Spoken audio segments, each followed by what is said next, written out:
Hello, Albert Einstein here. Today, I've popped into Dev's Cafe. He's one of many business owners who are already using a smart meter to feel more in control of their budgeting. A smart meter helps you track your energy use and costs over time, so you know how much you're spending on your energy bills. Meaning less time guessing and more time to focus on the other important Do you want milk with that? bits of your business. Search Get a Smart Meter today. Eligibility may vary. Consumer action required. Clyde One Super Scoreboard Podcast with Lookers Land Rover. Receive £1,000 towards accessories when purchasing a new Defender 110, 130 or a new Range Rover with 8.9% APR representative. It's game day, and this is the home of Scottish football. It's Clyde One Super Scoreboard.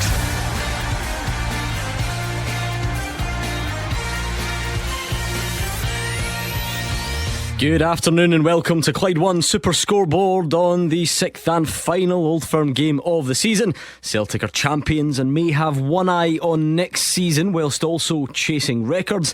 Michael Beale goes in search of his first win in the fixture but is also looking to the future. And when that's all said and done, a huge afternoon in store across the Scottish Premiership. I'm Gordon Duncan and joining me in the studio is Gordon Dalziel, Mark Wilson and Hugh Keevins. They say the result doesn't matter. They say the fixture is an irrelevance because the league title has already been won. But for some strange reason, 50,000 people have decided to go to Ibrox today to watch Rangers play Celtic. I have no idea why. They won't see a guard of honour, and nor should they. But what they will see is a respect for tradition. Two teams who want to win for their clubs, for themselves and for their fans. Best summed up this morning by the Celtic captain Callum McGregor. He says today the players want to win for the badge. I couldn't have put it better myself. Yeah, plenty of motivation for both sides this afternoon, even though the league title is done and dusted. For Rangers, it's a chance to get their first victory over Celtic this season and to show some signs of progression. And for those players departing Ibrox this season, it might be a final swan song against Celtic. And for Celtic, the opportunity to go 16 points clear of Rangers, to chase down records that Ange Postecoglou no doubt will be desperate to beat. And it's an opportunity for him to see some players who have been on the fringe, for them to impress for next season. So plenty going on this afternoon. It's certainly not a dead rubber. Well, we've got a fantastic day out there with the sun shining. I hope we get a fantastic game. There's not such a thing as a meaningless Rangers Celtic game. So I'm looking forward to it. As Hugh said, there'll be over 49 crammed into Ibrox. The atmosphere will be cramped up. I think we'll get an exciting game. Looking forward to it already. The sun is shining, as Gordon Dalziel says. We know Hugh Keevins likes his football a bit more dark and rainy and sinister, but he's not getting his own way.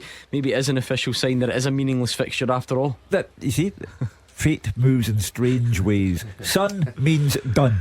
It's an end of season friendly in the sunshine, according to Hugh Keevins. Not quite. Let's go to Ibrox and get team news, because the fact that there is no title on the line has been reflected in the team lineup. Sandra McLean. Yeah, I won't keep you waiting for that team news any longer, because there are some interesting changes. We'll start with the home side. Michael Beale making two changes. Ben Davies drops out with an injury. Yanis Hadji drops to the bench. In comes John Souttar and Ryan Jack. So it's Robbie McCrory who continues in goal. The back four: James Tavernier, Connor Goldson, John Souttar and Ridvan Yilmaz. I think it will be a diamond in midfield really for Rangers. John Lundstrom, Ryan Jack, Nicholas Raskin and then Todd Cantwell playing the furthest of those four. And then it'll be Fashion Sakala and Rabi Matondo leading the line. The substitutes: McGregor, Hadji, Kamara, Morelos, Arfield, King, Devine, Lowry and Lovelace. And very interesting team news for Celtic, because three first team regulars dropped to the bench. Greg Taylor on the bench, Dyson Maeda on the bench, Kyogo on the bench for Celtic. In come Bernabe, Abada and so it's Joe Hart starting in goal for Celtic. The back four: Anthony Ralston, Carl Starfelt, Yuki Kobayashi and Alejandro Bernabe. The midfield three: Callum McGregor, Matt O'Reilly and Rio Hitati. It's Leila Bada and Jota either side of up front. The substitutes: Bain, Taylor, Kyogo, Haksabanovic, Turnbull, Iwata, Maeda, Forrest and Summers. The referee here at Ibrox is Stephen McLean, and the VAR at Clydesdale House is Greg Aitken. It's an interesting scenario, Hugh. There's no point in us going round in circles and forcing anyone to say say it's meaningless or not meaningless. Of course it's never entirely meaningless. How could it be? But what we are seeing here is two teams that are acknowledging an important game today, but clearly looking to the future. And with regard to Kyogo, 30 goals this season, a goal scorer at Tynecastle last weekend when the league title was officially won. Arguably the player of the year, could be confirmed as such tomorrow night at the PFA Scotland dinner. I think he's been left out so that the South Korean can get a proper handle on this fixture, see what he can do from the start. He is clearly at this stage of his development no ready replacement for Kyogo, but it's that kind of day. Burnaby gets a look in for the same reason. I think Ange Postecoglou, in terms of his back four, has taken the biggest gamble, because Alistair Johnson out through injury, Carter Vickers out through an operation, and therefore with the introduction of Burnaby and removing Taylor to the bench, you have only Starfelt from the original cast in Celtic's back four. So that is the area that Rangers will want to concentrate on. Gordon Dalziel, let's start with the home side then. We knew some of this was coming because we knew that Ryan Kent is out of fitness and out of form probably at the same time. We knew that Robbie McCrory was going to start in goal. It's going to start from the back, if you like. What do you make of that decision? Interesting that Suter, I know that Mark prefers that partnership of Golson and Davies Suter. injured, isn't he? Yeah, but it gives Suter a great opportunity this afternoon. Yilmaz at left back, and obviously going on to the goalkeeper. The manager came out and says he's got to give him a fair crack at whip. He can't argue. He had a game against Aberdeen last week, big game. He's got the biggest game against Celtic this week, so he's given him a good opportunity. But let's be honest, his performance last week was excellent. I thought he played very well, because Aberdeen were a real threat to Rangers at Ibrox. So it's a big test for him today. He's played in this game before. Will he be nervous? Of course he should be. But I like the look of Rangers in the middle of the park. I agree with Andrew. I think they'll go to the diamond, which allows Matondo and Sakala to use their pace up front. And then again, forced hand a little bit in terms of Yilmaz to play, but again, maybe that's one that would have been chosen if you are talking about looking to next season and trying to give players experience of a fixture when it's maybe not as important, as intense as it could be. What about Alfredo Morelos then? Because this roller coaster just never seems to end. He's in and he's out, and Michael Beale's critical, and then he's not. Last week he went out of his way to make a really strong statement about how negatively Alfredo Morelos impacted the game, but then yesterday he said no problem, Alfredo's robust and we get on fine and there's no problem and he's available. So then last night we spend all of the night in the show wondering, well, does that mean he's going to start the game? And in fact he doesn't. I'm surprised that Morelos is even on the bench, Gordon, because I look at last week and I think everyone knew Morelos is one of these guys that, and he takes it very, very hard upon himself. He's not picked as the number one striker. So he come on that pitch last week, you knew he was giving you nothing. The manager then after the game absolutely buried him, criticised him. And then I read the paper this morning thinking there's an opportunity Morelos might start in this game. Well, that's what I'm going to say though, because you just said you're surprised that he's on the bench, but you would have been surprised up until Friday morning, but then once you hear Michael Beale yesterday, it flips round again. I think Michael Beale right now goes day by day. I really do. I think he just gets up in the morning, decides, no, what I said last week, because you're watching Morelos and the headlines are he's saying his goodbye to the Rangers supporters, and Michael Beale's been very critical. As you as a player, and you read what the manager publicly has come out and absolutely nailed you, there's not messing about. I don't blame Michael Beale for that side, but if you're going to do that, stick by your guns. You've basically put him out the road. You've decided, no, I'm going to criticise him, I'm going to make it open, I'm going to let everybody know. Then 4 or 5 days later you're sounding like he's your best pal.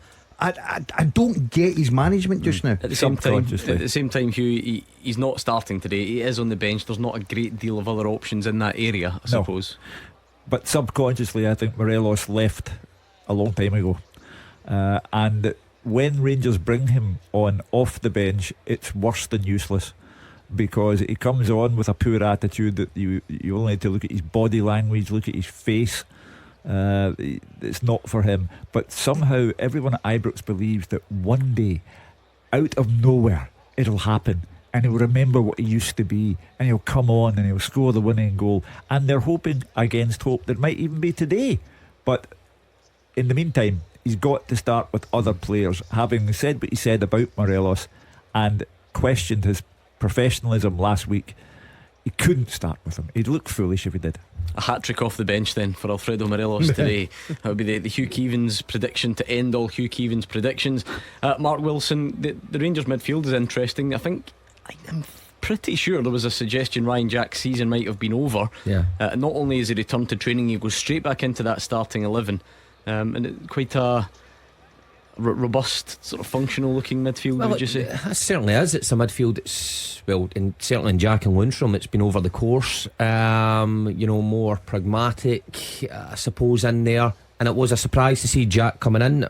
I kind of thought probably a lot of Rangers fans the same, that Hadji might have had an opportunity to continue in there as well, but pretty sure the Rangers fans will be happy seeing Ryan Jack back. You wonder what will happen with his contract situation next year. There is talk of him getting an extended deal, and a lot could come down to today. But when you look at both our midfields, pretty strong. When Raskins came in, some games he's looked excellent, some games he drifts out. Jack has been a mainstay of Lundstrom, but then when you look at the Celtic three, that's where the game, this fixture, is usually won and lost. Whoever gets a grip of that area usually goes on to win the game. I think that takes us nicely on to Celtic's team then, because we'll do the areas that Ange Postecoglou has changed in a second. Something quite telling though, that there are absolutely no chances taken with the midfield three. There's no sign of David Turnbull or anyone else in there, even Iwata for that matter. He had the opportunity. I listened to the show last night and Ange Postecoglou saying he was going to try one or two things, maybe a nod to the future. And you're right, I thought Iwata, I thought Turnbull might get an opportunity, but it goes to show you how important that area of the field has been for Celtic in these fixtures over the course of the previous 5 games. They've been excellent in there. McGregor been good in every one of them. Hatate, majority that he's played, he's controlled, barring the last one. And O'Reilly's certainly been a contributor, so he knows how key those three are to winning this game. There are changes though, so it was sort of midway perhaps to what people were expecting. And again, we said it does reflect the meaning of this fixture. There's absolutely no way, and this is no criticism, but there's no way Bernabei starts over Greg Taylor if the title's still on the line. Same with O and Kyogo. And we know that Carter Vickers is out injured anyway, so start with Bernabei. Big day for him. It is, because back in, when was it, just in February, was it? Yes, January, when Juranovic came on at left back and Bernabei sitting on the bench, I think we were all thinking at that time, well, what's going on there? Maybe he thought the game was too big for Bernabei, and maybe he was right. Juranovic went on, he had a nightmare that game, okay, so it could have been the wrong decision. But he's not had many other opportunities to play him, because Greg Taylor's far and away the best left back at the club. This is an opportunity to see how Bernabei reacts in this situation, in this environment, and it's the right thing to do, because who knows what can happen next season. Greg Taylor could be injured in one of these games, could lose form, who knows, and he's going to have a backup left back who's experienced the fixture, so using it wisely. If Bernabei can't cut it in this fixture, Postecoglou will move him on. He's absolutely without sentiment. He's always telling the fans, don't get too attached to players because I will move them on, and he's a pragmatist. And if Bernabei can't handle the Rangers game, he'll be moved on in the summer. I would say he deserves it though. I would say he deserves a chance. There's one thing not being as good as Greg Taylor, and another saying, well, let's move you on. I think there is something in Bernabei. I know Daz is a fan of him. I just think Taylor's been one of the players of the season. So I think this opportunity to see what he's like in a big game environment is right. I disagree with you 100%. I don't think that Bernabei's Celtic career's got to be judged on today. He's young. I do think he's got a lot in his locker. I don't think Postecoglou, I think in time to come, I totally agree with you that if you can't cut it at the top level, then they eventually move you on. But I think it's a bit early to go with, if he doesn't perform today. I think Bernabei's got a lot in his locker. I think he just needs games. Unfortunately, he's against Greg Taylor. But I do think he's a very talented player. I don't think it all hinges on today, Gordon, but the examination paper is given to him today. When Postecoglou said yesterday he wants to have a look at one or two things. One, of the one or two things that he wants to have a look at is how Burnaby responds Yeah, to but he's this. not going You to still- he's you not still going to just push need him out in the you need summer. backup players, don't you? Yeah, of course you do. And it's just inevitable that they might not be as good as the guy who's the number one choice. That's why their choice is 1 and 2. But we discussed Michael Beale and say if he can't beat Celtic, then the Rangers fans won't want him to hang around. So this fixture is a big influence on managers and players. In terms of Gordon leading the line, in terms of shoes to fill, he might have the biggest, because nobody really can do what Kyogo does. So the Celtic go about things a bit differently today. He is obviously a bit more of a physical presence. Yeah, I think he gives them something different, Gordon. I think he likes the battle. He looks like a kind of guy that, yeah, okay, I'll go up against the centre halves and I'll fight away there and I'll battle. He knows that he can score goals. He's young. He'll have no fear. He'll be excited about this game, the opportunity to start. And the good thing for him today, and this is what I like as a young player coming into these fixtures, you're just new at the club, you look around about you, at the back of you, you've got McGregor, Hatate and O'Reilly. Terrific talent that if you make the movement, they'll find you. And in the wide areas, you've got Abada, who usually steps up in this, and Jota, a terrific talent that will deliver balls into the box. So you've got a good opportunity today. It's not like he's going out there and he's playing with a lot of young inexperienced players in a massive game. He's got some real quality around about him. To be fair, Mark, it's not like Celtic are going to rip up the game plan and just start booting the ball to because actually if you look at the goal at Tynecastle, it could well have been Kyogo. That's a Kyogo goal. If you like the movement, the way it got to that position in the first place, the run across the front of the defender and the finish, that is a Kyogo goal. So Ange Postecoglou is sort of looking for him to replicate elements of it. He certainly will. I mean, as soon as Celtic get round about the penalty box, they play the exact same way. I don't think they're ever going to revert to the way that, say, Rangers play. When James Tavernier or Barisic gets the ball in the wide area, they flip it into the box and kind of hope that somebody's in the end of it. I don't think Celtic will ever be like that. I think will be fully aware of the runs he's required to make, but as a big opportunity for him in this environment again. If you look at the Rangers side, and if Ange Postecoglou's looking at this as a nod to next season, Goldson's going to be there next season, Tavernier will be there next season, you would think Suter would be there next season. So 3 out of that back 4 O's going to come up against, and it's a good measure of how he does against him. Tactically, I feel like we've kind of seen it all, and particularly this is the problem for Rangers. You set off Celtic, they'll hurt you. You press them, it has worked to a point, but they will still probably find a way. Will have certainly found a way to win the games. Interesting comments from Michael Beale there just before the game. He wants Raskin to play deeper, he says, and beyond the ball. Lundstram and Jack then to allow our fullbacks to really go. They can be aggressive, go and press and regain the ball for the team, and give a foundation for the attackers to hurt Celtic. Yeah, I think that because of the personnel, Matondo and Sakala up top, and I look at this Celtic back 4 this afternoon, I think I'll be surprised. I think Rangers will press them high. I think they'll really press them high. I don't think they'll give them time to sell, because I think that Celtic back 4 can give you the ball. Right, as the bit of inexperience, you're talking about Burnaby there, and this is a big game for him. The lad's 22 years of age. Will play a part in that. It's exactly. easier to press when you've got everyone in the place rooting for you. The major point of this is, if you press and you press high with the pace, you got to get it right, because if Celtic play through you, you're in trouble. And then, Mark, what's interesting about that, I wonder if it's a nod as well, that's not on paper, it's not a prolific Rangers attack. It's not full of attacking players that you think are really guaranteed to hurt you.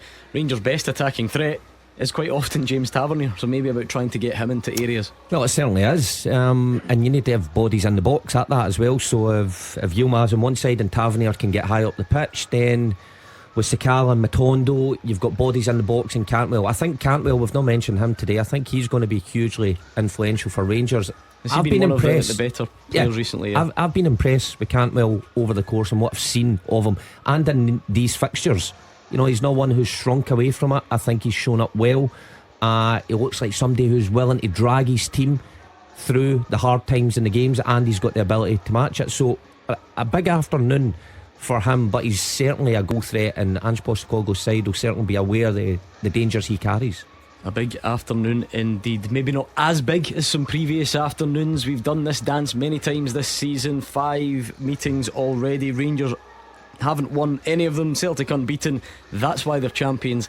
That's why they're going to chase down a treble in a few weeks' time. But the scene is set at Ibrox. The sun is shining. Very interesting team news, and we will go back there for kick-off next. And now a word from our podcast sponsor, Lookers Motor Group. They've got Jaguar, Land Rover and Volvo showrooms across Glasgow and the West, so you can find the new or used approved car that's right for you. The Land Rover showrooms can be found in Motherwell, Darnley and the north of Glasgow, with their Jaguar and Volvo showroom found in Hillington. And right now at lookers.co.uk you can browse and shop 24/7, value your part exchange, order and take delivery from the comfort of your own home.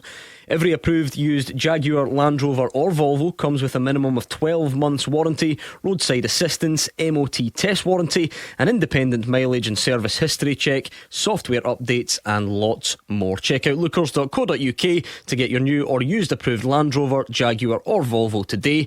Now back to the podcast. Hello, Albert Einstein here. Today, I've popped into Dev's Cafe. He's one of many business owners who are already using a smart meter to feel more in control of their budgeting. A smart meter helps you track your energy use and costs over time, so you know how much you're spending on your energy bills. Meaning less time guessing and more time to focus on the other important Do you want milk with that? bits of your business. Search Get a Smart Meter today. Eligibility may vary. Consumer action required. One thing we can all agree on, no one wants another energy crisis. But just talking about it won't make it go away. Here's what we're actually doing at British Gas. We're increasing the UK's gas storage so that we can help make energy prices more predictable for everyone.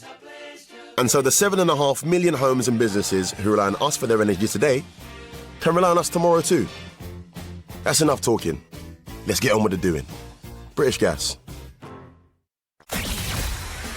The team with the biggest support in Glasgow and the West. This is Clyde One Super Scoreboard.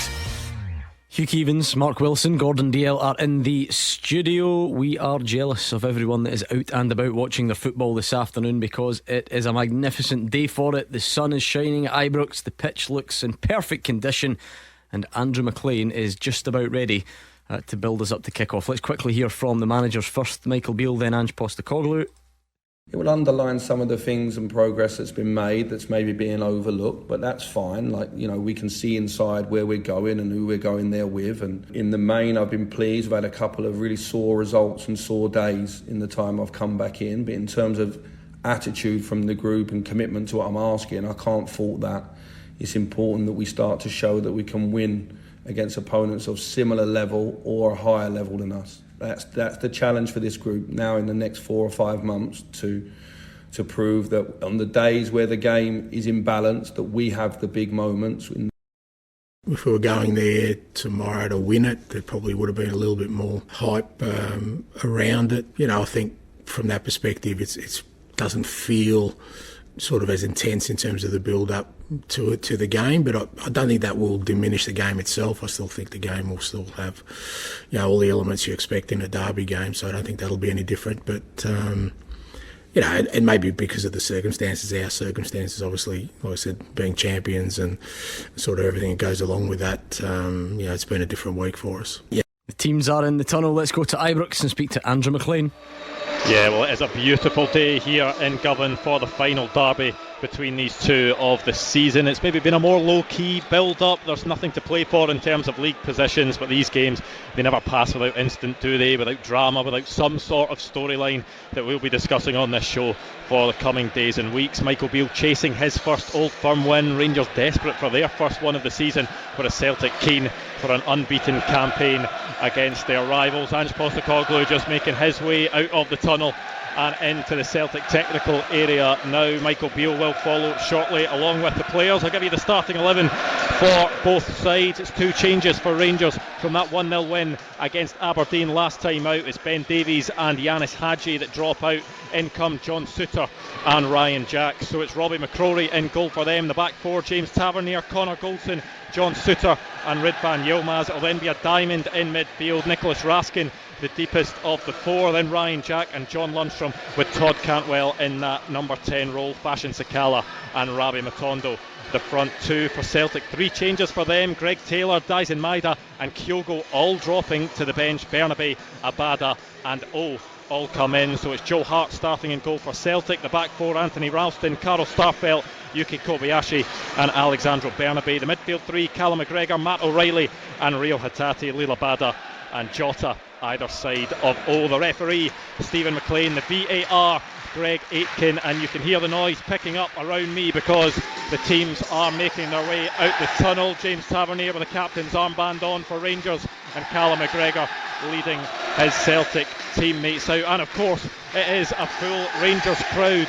in for this game. I covered the last league game between these two sides at Celtic Park. It was a full Celtic crowd at that point. It was a crowd full of positivity because almost everything has gone Celtic's way over the last couple of years. Certainly the type of thing that can help a team. You wonder how a full home crowd will affect the game at Ibrox here today, because yes, they'll get behind Rangers, but if things start to go not too well, does the pressure, the tension build, and do the fans possibly get on the players' back and make it a tough environment for them to play in? These Rangers players will be keen to show the fans signs of progress, give them an Old Firm win and a bit of positivity heading into the summer. Todd Cantwell was saying that yesterday when he was doing his media duties, but they'd love this to be a game where they were still competing for the league title, but it isn't.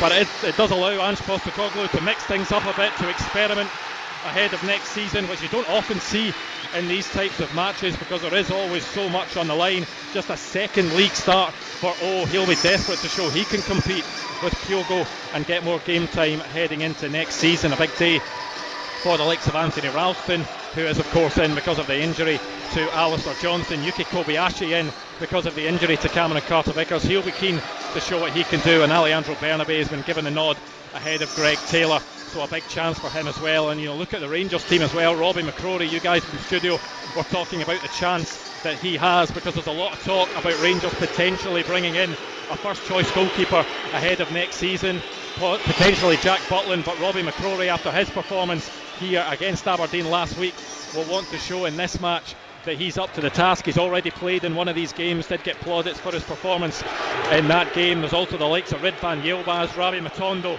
They're all looking to do the same for Rangers. So many side plots, but ultimately the one thing that will matter come the end of this game is the scoreline. The Celtic players in the huddle at the moment, just making the Rangers players wait for kick-off. Stephen McLean just putting the ball on the centre spot and taking his position at the side of the centre circle. It's high fives for the Rangers players as the Celtic players break off from their huddle. Boos from the Rangers supporters as Joe Hart makes his way towards his goal, and the crowd noise will continue to pick up. It will be Celtic to kick off in this game. Matt O'Reilly is standing over the ball, and we are just about to get underway for the final Old Firm clash of this season. Clyde One Super Scoreboard. Goal flashes with Clyde Built Home Improvements. Buy now, pay nothing till 2024. The league is over. The pressure is off. It doesn't really matter the outcome. And I'm not talking about on the pitch, I'm talking about the predictions from you three in the studio. What are you giving me? The game's an irrelevance. The fixture doesn't matter. My predictions are hopeless. 2-1 Celtic.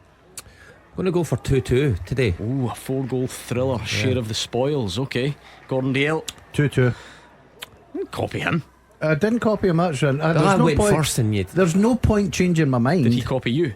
No, I just fancied goals today and I thought it would be 2-2. Well, it is a breathless opening period with tackles flying everywhere, and it's scrappy, and Rangers really trying to press from the front, and Ridvan Yilmaz over there against Anthony Ralston. So that battle again probably sums up where we are. I know Borna Barisic is injured, and so is Alistair Johnston, but you know, it's not a duo that we've been used to seeing go head to head down that flank this season. No, well, we've seen enough of Ralston to know what he's about, and I think he's been incredibly impressive since Postecoglou's come in. Yilmaz, jury's still out a bit, injury, you know, forced him out the team, but he was bought for big money. So again, when we're talking about players and big afternoons, it is a big afternoon for him.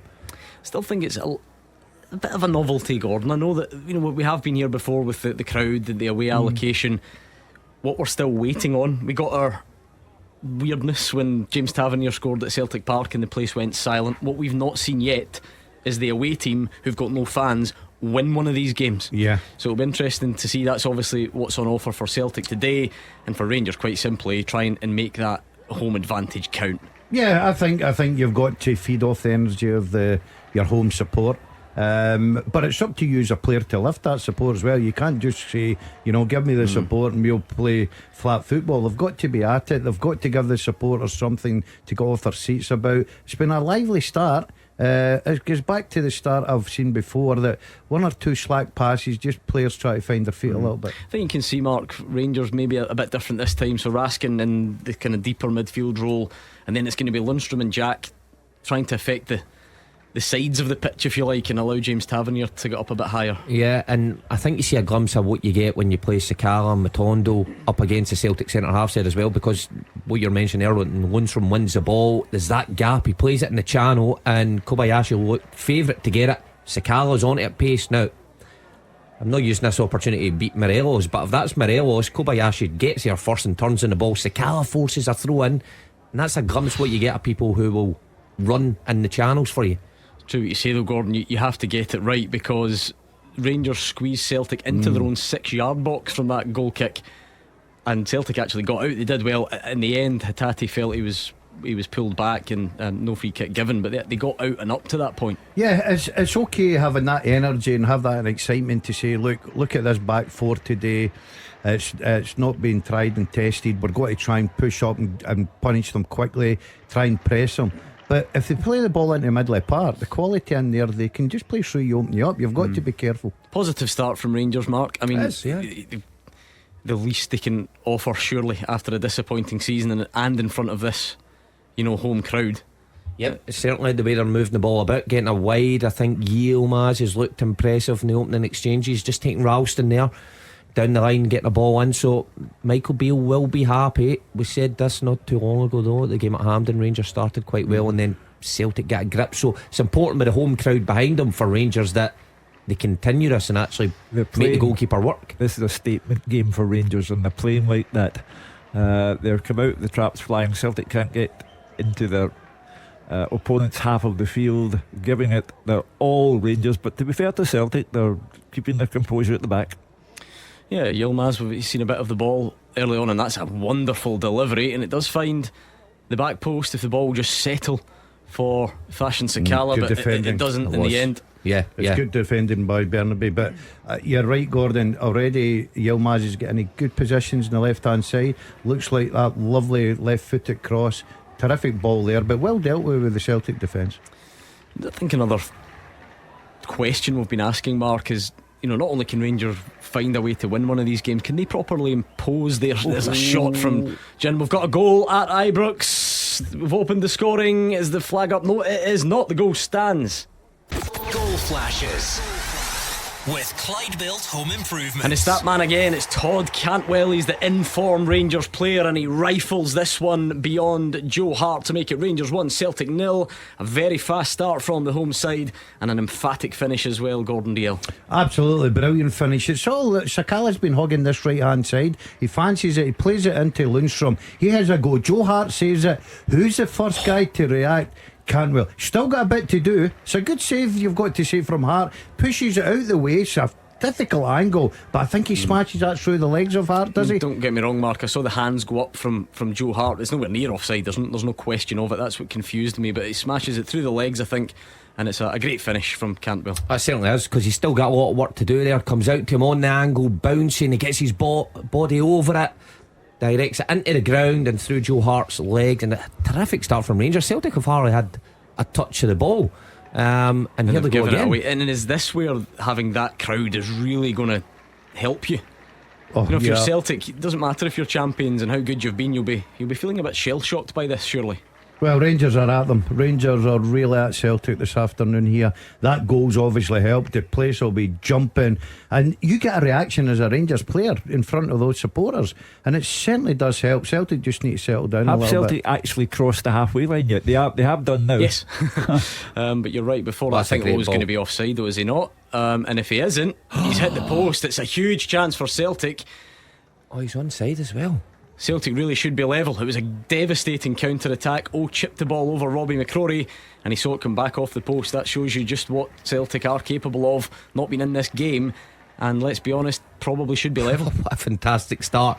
I mean, it's a terrific counter-attack. A brilliant ball from Abada. I thought Abada should have went with it. He plays it right into O's path. He dinks McCrory, and it comes another back chance off for outside the post. Celtic. Matarelli doesn't get a hold of it, and it might come off his own teammate, I'm not sure, but what a counter it was from Celtic. There's Abada, he just squares He's never it. offside. He's That's not a brilliant offside. pass. And it's a really nice finish from O, apart He's- from 3 inches spoke they're about onside. him, you spoke about him scoring a Kyogo goal last week at Tynecastle. If that falls to Kyogo, it's 1-1. Oh, Hugh, I think you're you're being being very harsh. hard.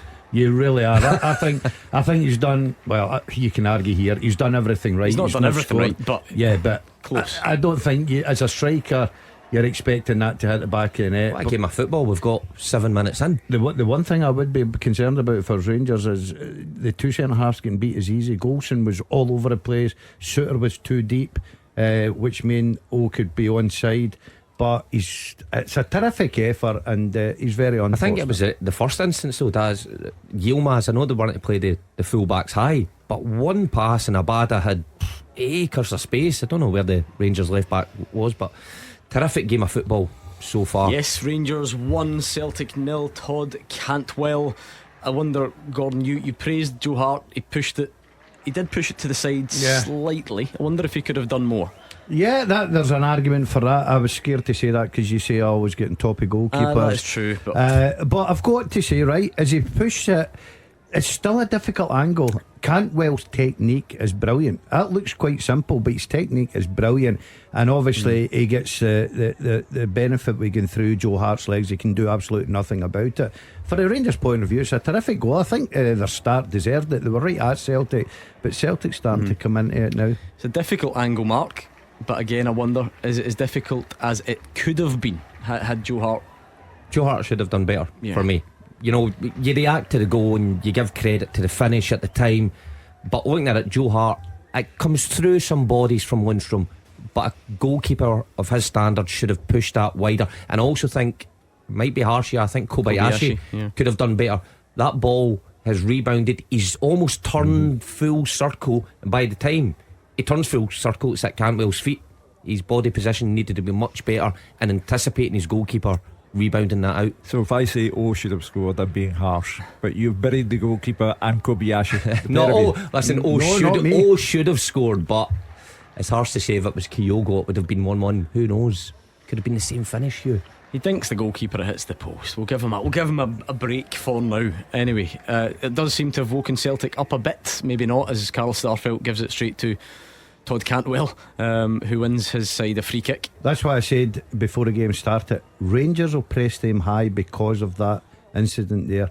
Celtic have got a habit with Starfelt, and obviously Kobayashi been in there, and Bernabe just new into the left back. Ralston not played a lot. They give the ball away sometimes cheaply. They're not frightened to ask questions of their centre midfield players because they've got so much ability. But if you do, you've got to be the right pass, and Rangers are capitalising that. Yeah, free kick to Rangers then in a crossing position. James Tavernier will just whip this in, you would imagine. You can see by the nature of the game, the one thing about it's not an irrelevance. The result does matter, but the championship's over and done with, and now they're out to have a game of football on the Sundays too. Yeah, and like we said, it always matters, but it doesn't matter the way it might do in other fixtures. A quick counter-attack this from Celtic, and it's crossed in. Tavernier this time though, back doing what he maybe hasn't done on a couple of occasions when these sides have met this season. Yeah, Tavernier in the left back position there, defending his back post rather than the opposite side. Flashed across, cut out, Celtic, defending. and it's a nice touch off the toe from Todd Cantwell. It sets Rabbi Matondo away, and he is quick. There is no doubt about that. Does the right thing, runs across, Callum McGregor, he's got John Lundstram with him. He shoots. Oh, he's got to. He's got. Easy save. Okay, you can say, listen, he's deserved the opportunity. He's a long way out, isn't he? Exactly. I think Lundstram, if he's making that, had a look at Lundstram though and thought, nah, I'll take this. But if I was Lundstram, I'd certainly be having a look at him. He's quick though, eh? I mean, he does everything right there, down the line, inside, across Callum McGregor, who can't touch him. But yeah, probably does is right when he's 25 yards out. Probably wrong option on that occasion. It's nice and open though. That's probably exactly how we expected. Good game. I'm liking this. And that'll be the frustration, Gordon Franch Postecoglou, because they looked a bit shell shocked, and since you can actually see Celtic's kind of game plan or their usual ways coming back into things. I think that you knew that Rangers were going to try and come out of the trap, especially at home with the crowd. They certainly did that, and Celtic get caught a little bit. And while you're on top like that, you've got to punish Celtic, and Rangers done that exactly the right way. But Celtic, they've got quality. They're starting to settle down, play the game at their pace now. Rangers have got to try and keep the pace of the game up and close them down and make sure they don't get settled on the ball. Yeah, Raskin just threatens to overrun it but keeps it in and fires it up the line, and it settled a little bit. Rangers were so on top of Celtic in those first few minutes, and it worked. They have their opener through Todd Cantwell, a fourth goal in Rangers colours. There's not been a lot to shout about for Rangers fans this season, but I think they would probably be fairly happy with the January business when you look at the impact Todd Cantwell's made, Mark. Yeah, without doubt. I mean, he's been a driving force, like I was saying before the game, but someone with real quality in that position. You know, it's not the easiest one to take from the goal, but his goal last week, fantastic as well. It looks lively. It looks like he can skip by players. So it's been a good purchase so far. Yeah, he just has a nibble at Rio Hatate and gives away a free kick. He is no stranger to a yellow card since he came to Scotland either. He likes to get involved as well. I think it's just the 7 so far since he came to the club, so we'll see if he manages to remain unscathed this afternoon. And again, trying to set Rabbi Matondo free with his pace. It's a tough shift for Bernabei, but he's helped out brilliantly by Jota, who goes back and wins his side of throw-in. Yeah, good play from Jota. That's what you need for a marker. I'll tell you, especially if you're a full back, you're up against somebody who's very quick. You need a little bit of help from your winger at times. And speaking of wingers, it's out to Abada. So often has a big say in this fixture, but you never get the feeling he gets chosen to start many of the must-win versions of it because of He'll be disappointed not to see Barisic. That's what I was thinking. Free kick to Celtic. Jota gets an arm in the face there, but one from Raskin, or he. We'll see it again. I'm not difficult to tell. Raskin just gets his body across him. Maybe right decision. Dangerous position, you know, sort of similar to where James Tavernier was moments ago, in swinging for a right footer, maybe just looking to put it just beyond the penalty spot, going towards McCrory's back post. Yeah, well, it's a left footer. Right, it's right, yeah. Going away from the back post. Obviously, you've seen Postecoglou's tactic board. Anyway, O is in there. Maybe a bit more of a physical presence than Kyogo, Starfelt, Ralston, I suppose, would give you still got a bit more of an attacking threat, because we know Celtic aren't the tallest, nowhere near it when it comes to these scenarios.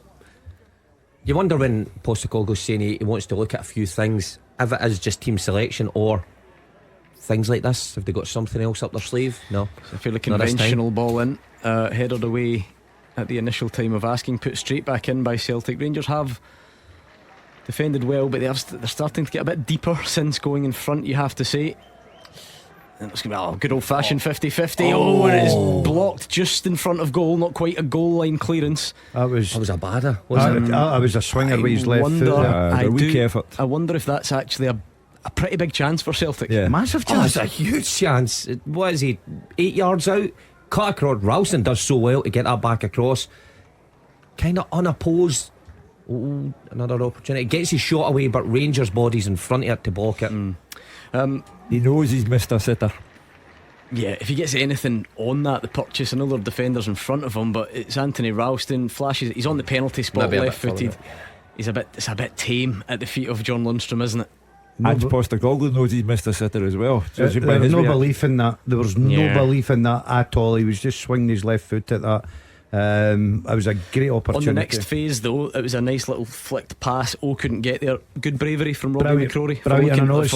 If we're going to put him under the microscope today. Well, it's a massive game for him, Gordon. There's no doubt, but that will do his confidence the world the good. He read the situation. He was out there nice and sharp, and your defenders will like that. So it's been a good start from him as well. Celtic, certainly grew into the game shell shocked for the first 4 or 5 minutes, and Rangers capitalised on that. But then on in, pretty comfortable on the ball, moving it well. Since the goal, Celtic have had 80% possession, which is obviously a lot. You don't need me to tell you, and particularly at a full Ibrox as well. So Rangers will be keen to not fall too deep, Gordon. You've got the lead, you've started the game brightly, you've got the full home backing.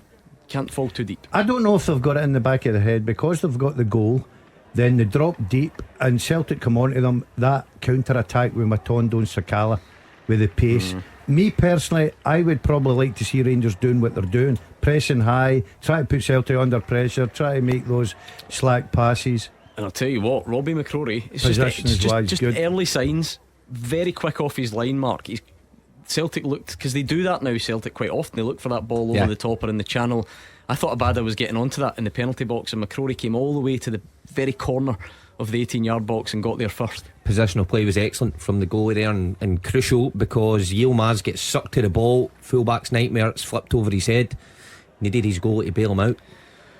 And I don't think we need to be unfair, Gordon. No one would suggest Robbie McCrory is as good as Alan McGregor yet, but like the sands of time catch up with everyone, and I wonder if in those scenarios that would be ones that Alan McGregor wouldn't be as comfortable with at the moment, because of how quick McCrory had to come off his line. Yeah, I think we'll see a bit of McCrory this afternoon. I think Celtic will test him.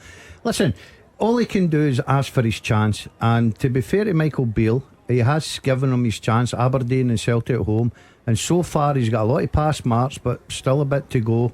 But he's reading the game very well, which is important for his defenders with the pace of the Celtic forwards. There can be a bit of a chaos factor about Fashion Sakala sometimes, and sometimes it pays off. He's won his side a corner, he was just trying to kind of bundle his way through.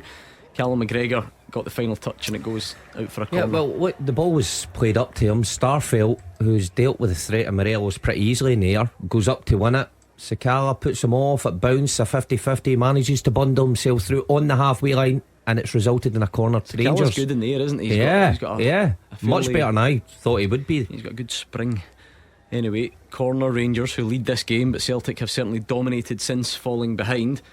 A second goal here for Rangers would really change things. A corner from James Tavernier in the Ibrox sun. Well, he's in the shadow, but he crosses it into the sunny bit. It's a poor one, but it does eventually fall to Raskin, who's going to line it up from range, but again very ambitious, and blocked away for a throw-in off Matt O'Reilly. Yeah, well, Celtic clear the first bit of it well. It goes about 40 yards out. Well, bad as the one up the pitch. He's sleeping. Raskin's onto it first, and he's lucky his Celtic teammates get out to block it. It's funny, Hugh, because now Celtic are looking good within a game that they trail. In some of the previous meetings they've looked uncomfortable in games that they've been leading, if that makes any sense. Yes, but I do get the impression though there's something about Rangers today that has not been seen in any of the matches against Celtic, League or Cup. A freedom though, maybe, of not having the intensity of the title race. As I say, the title race was decided last weekend. They know that this is all about Michael Beale, all about the supporters and how they will react to Michael Beale's team, and they simply need a win. They need to go off the park having collected 3 points, and then we'll spend the whole week getting callers to say that the gap doesn't exist and that next season it will all be different, and so on and so forth. I'm actually not sure though. I think the Rangers fans are so battle scarred by this season that a win today isn't going to pull the wool over their eyes, because for a start half the team will be different. Well, I'll call you after the first call on Monday night. You'll be the second call. Yes. Just watching the way Rangers are pressing Celtic, it's quite interesting, because Michael Beale tried a few different things how to stop Celtic in possession at the back. If you look at Matondo and Sakala almost playing outside the centre halves for Celtic, try to force them through that middle channel where Cantwell is and where Celtic's fullbacks like to come in. But then as soon as it went to Burnaby, they did break through. Lundstrom's the one that's out there. So making it much more difficult for Celtic to play through those inverted fullbacks, not getting as much success as probably in recent games. Yeah, here goes Bernaby down that left hand side, trying to make his mark today. In for Greg Taylor. Jota is under close consideration from James Tavernier, and he does well, but he's not got much space. And you can just see how energetic Rangers are, but at the same time Celtic stand up. I tell you what, it's a good battle, isn't it? Any kid wanting to learn how to receive a ball with a defender behind you, brilliant from Yilmaz. Yilmaz has just smashed into a challenge, intercepted the ball and set Rangers on their way. Got a good chance here. He joins Rangers. Sakala. This is turning defence into attack, but the cross is overhit and goes out for a throw. That's what you have to do though, Gordon. It's good counter-attack of play. The only thing I will say there, criticising Yilmaz, he's got to get his head up and look to see where the two runners are. The two runners come front post. One should actually peel off and go to the back post, but he's won the initial ball. He's backed it up with Sakala. He's in a good... Just fire that low and hard across. You've got Cantwell and is it Matondo in the middle there at the front post. Nobody at the back post, because I don't think anybody could keep up with them. But it was good initial play with Rangers. The initial challenge was the best part. Yeah, because brave to go that, extra yard to get in there and nick it. That's brave. Plays a fullback, rather than just letting the white guy receive it and run at you. He's been proactive there, but that's right. Just a bit of rush of blood to the head, I think, for Yilmaz in the final third. Yeah, well, but you look at him and think, where have you been? The months and months spent out of the team. And there was an injury, but not for that entire time. Yeah. Clearly, there's a talent there. I mean, the cross it didn't meet any targets, but I mean, it wasn't the worst ever. Celtic have a throw in. We've reached the midway point of the first half. Rangers do lead by that goal to nil. Ange Postecoglou will probably be happy with the response, but in truth, should have levelled things up. And Abada also, you would have to say. Yeah, but I think Michael Beale would be delighted with the way Rangers tactically have got it spot on so far. You look at the two wide men and the man on the ball who's a big player, Hatate, not really influencing this game so far, but there's plenty of time as Celtic try and come down the left hand side. Picture moment there as he lasered a wonderful pass out to the left hand side and Celtic have a corner. It's the way he passes the ball, strikes it differently for everyone else in the league. But again, 3 passes, Celtic managed to break the press and they're up there at the end of the pitch in an instant. They've got a corner kick now. Yeah, defending for Rangers to do it was Connor Goldson, who got the block that led to the corner. So Matarelli out there looking for the outswinger. Kobayashi, Starfelt marked by Lundstrom and Suter respectively, just about on that penalty spot, and it comes in. It's a decent ball, but it's a great win from Connor Goldson. And then Reo Hatate, he certainly struck it differently that time. Mark Wilson I never thought it was on. He was almost leaning back. He was off balance. I mean, he's a special player, but that would have been quite extraordinary if he managed to get that one target. Well, it's been great entertainment. Yeah, it's been good, hasn't it? Because they've both given a bit so far. Yeah, 24 minutes in, Rangers 1 up, but Celtic, as you rightly said, had 2 very good chances. If you don't take your chances, that's your fault. But it's been a terrific game. Well done, Robbie McCrory.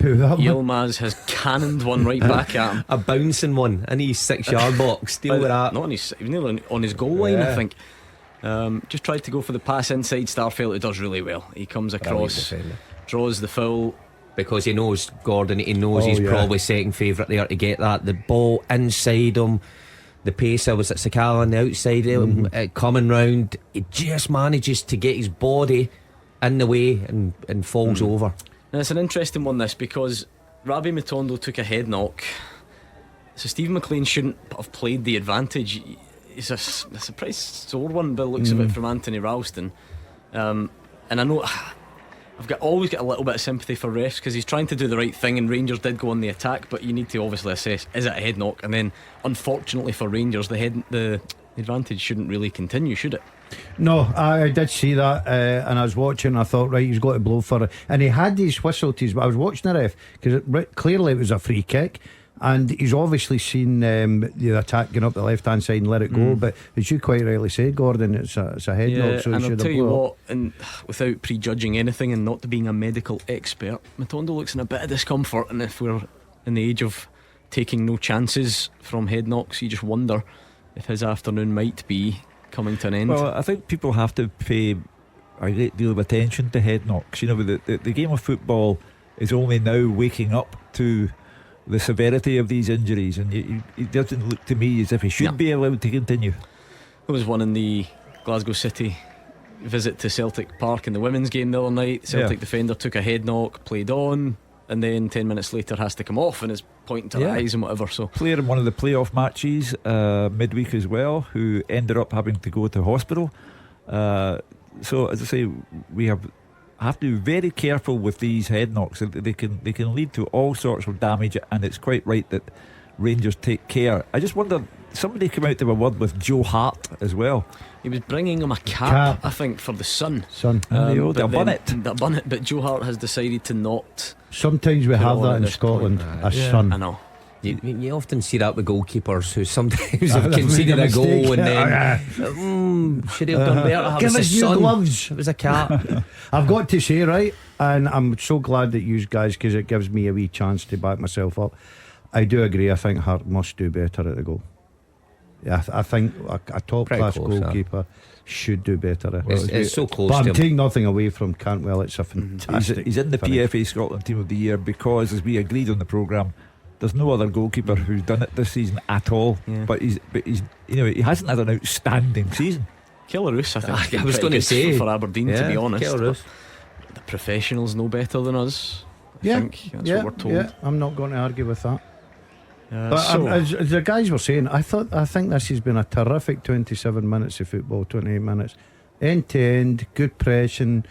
You know, both teams going for it. What's the matter with I think he's just taken a small collision with Robbie McCrory. Matondo is, I think, fine to continue, which hopefully the relevant checks have been completed. It is a great tackle from Nicholas Raskin, because Jota was getting away from him down the left. He's doing a good job in there, Raskin, at the minute. You know, plugging gaps, getting over, helping both full-backs. Looks comfortable in the ball. This level, you're going to need midfielders that can do both, can make those tackles, but also then do something when they get on the ball. And sometimes you separate them, don't you? So, we need somebody that can go around and put fires out and destroy things. But the best do both sides of it, Gordon. Yeah, I like Raskin. I think you'll probably see the best of him next season. I know that Cantwell's the one that's taking all the headlines just now, and he's playing well, scoring goals. But Raskin has got a lot to offer us Rangers side, no doubt. 28 gone, 1-0 to Rangers still. Celtic trying to get themselves back into it, working it from side to side. I'll tell you what, well done, Leo Labada, because that was fired over to him at neck height from Kobayashi, and that is not well done from Leo Labada. And Rangers are away here. It's 3-on-1 though, in Celtic's favour. Brilliant and defender. Carl Starfelt does magnificent against Fashion Sakala. He has been so good this season as an out and out defender. There's very, very few better than him. The only criticism on the ball sometimes, but there again, backs himself against a guy who's got much more pace in him, but just gets his body across. Is he deceivingly quick though, I wonder? Starfelt? Yeah. I just look at that. I mean, surely if the disparity in pace is what we're led to believe, surely Sakala should breeze there. But I think his body position is right. Yeah, does enough to get over. If there's another maybe 15 yards behind him, Starfelt might have been in trouble. Sakala might have taken the old Gareth Bale wide berth all the way around. But he knows his yardages and space. Interesting one in the middle of the park. I think Matt O'Reilly tackled Bernabe, which never tends to almost put Rangers in possession. Never tends to be a good idea, that, Hugh Keevins. No, suspect tactic. If I were Rangers, I'd be disappointed that, having started on fire, scored within the first 5 minutes, it's been Celtic who have had the chances thereafter. They haven't really capitalised on the lightning start that they made. Maybe a lesson though as well, Gordon, if we're looking at themes, get the big moments right. Rangers take their chance when it comes along, and Celtic didn't take theirs when it came along on 2 occasions. So often we've said the opposite when these sides have met this season. Yeah, well, first and foremost, you're playing against a side that's odds-on favourites to get a treble, so you ain't going to dominate the game for 30 minutes. You're going to give the game up at some point against a quality side. I think that because I think it's a very warm day out there, and to keep that pressure up and chase balls and go and close things down, it takes a lot of energy. You've got to sort of take your respites at times, just get nice and settled, get a good shape about you. You've always got the counter attack with Matonda and Sakala's pace, as we've witnessed. So I think Michael Beale will be absolutely delighted with the first 30 odd minutes. You don't think he will acknowledge that they've dropped out of it a bit though? Yeah, but my point is, I don't think you're going to dominate it for 30 minutes. You will drop out it because Celtic have got quality players. So I do think there's times when Celtic will come in and dominate possession. But I think Rangers tactically so far, and Mark touched on it, the midfield players and Sakala and Matondo. Oh, it's wonderful from Todd Cantwell. Really good footwork. He's chopped down in the end, wins a free kick, and he's putting himself about, Mark. Gotta say, he looks a good player. I mean, just there he was beaten by Bernabe, but he gets back, he's relentless, he slides in, he gets the ball back, but then fantastic piece of skill after to nick away from two of the Celtic players there and win a free kick. Terrific. He's certainly a personality for the Rangers supporters. He sets out to make himself a personality. That's okay as long as you can back it up, and he can back it up with he scored, and he's also a major contributor. Yep, certainly so far. A good start to life at Rangers individually. He'll be hoping the team collective can be more productive next season. It's headed away as that free kick goes into the box. It's going to be a corner to Rangers. 32 gone. It's a good ball that from Tavernier. Good defending as well. Flat across the back of the Celtic 7. It's in a line there. But you're right, Daz, yeah. Good defending from Celtic, just getting the first contact on it. But they've got a corner to face here. And at a very difficult time in the game. I think, if Rangers were to go 2 up, psychologically it sends them sky high. Yeah, I think Ibrox would enjoy that. Remember, no away allocation, as I'm sure you all know, and there's various players spread out across on the line just in front of Joe Hart's goal, and I think that one might be another corner as Starfelt does his job round the back. Yeah, once again, good ball in. Asking the question, Golson's the one that's making the run round the back, try to go an end there. Good defending, Starfelt. He's been excellent so far in this game. He maybe could have left it, Mark, but in the heat of that tussle, you just have to deal with it, don't you? No chance, because it's a deep, dangerous ball. He knows Goldson's trying to get round the back of him, just nods it behind. Shuttle run for James Tavernier over to the other corner now. Outswinger with the right boot, and again, the big men will do battle, and and it's in the back of the net again for Rangers. Goal flashes. Shooter. With Clyde Built Home Improvement. And it's John Souttar. Rangers 2, Celtic 0. Runs off, takes the acclaim of the Rangers fans. A bullet header beyond Joe Hart, and Rangers are looking comfortable. Certainly are, yeah. I mean, a decent ball in from James Tavernier, out swinging corner. My initial thought is Souttar just bullies Kobayashi here, maybe to the ground, and just gets the first contact. Yeah, and it's Joe Hart's not got a chance. He just stands there. It's in the back of the net before he knew it. Yeah, Kobayashi's going to have to be stronger, isn't he, Gordon? But it's a brilliant header. Let's do the positives first. Yeah, positives is quite simple for me. Souttar wants that more than the Celtic defender, and he gets a great header on it, and Joe Hart left stranded on his line. That's a fantastic goal. A good time for Rangers. Very good time. Yeah, because everybody was talking about Celtics coming back into this game, but that gives them that little bit of cushion now. 2-0. If you're going to score your first goal for Rangers, make it in this game. Why not? So big moment now for Celtic, because this could really run away from them. They haven't taken the chances. Rangers have taken the 2 that have fallen to them.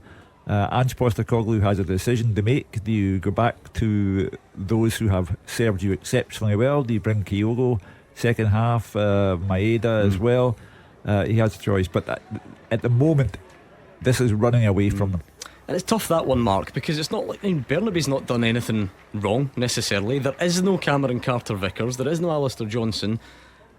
Again, Celtic haven't attacked loads in the sense that O has had some sort of nightmare, so it's going to be very easy to sort of blame the changes for this, but maybe just credit to Rangers first and foremost. Well, the first goal, of course we're talking about Joe Hart there, but the second goal, listen, it's a good ball. It's a sustained period of pressure. Rangers 2 corners in a row, free kick just before it, so they were piling pressure on Celtic's back four, who were defending well at that point. In those instances though, as a defender, you need to be stronger there for Kobayashi. Daz is right, Souttar just wanted it more, got his body across, held Kobayashi, and it's a bullet header.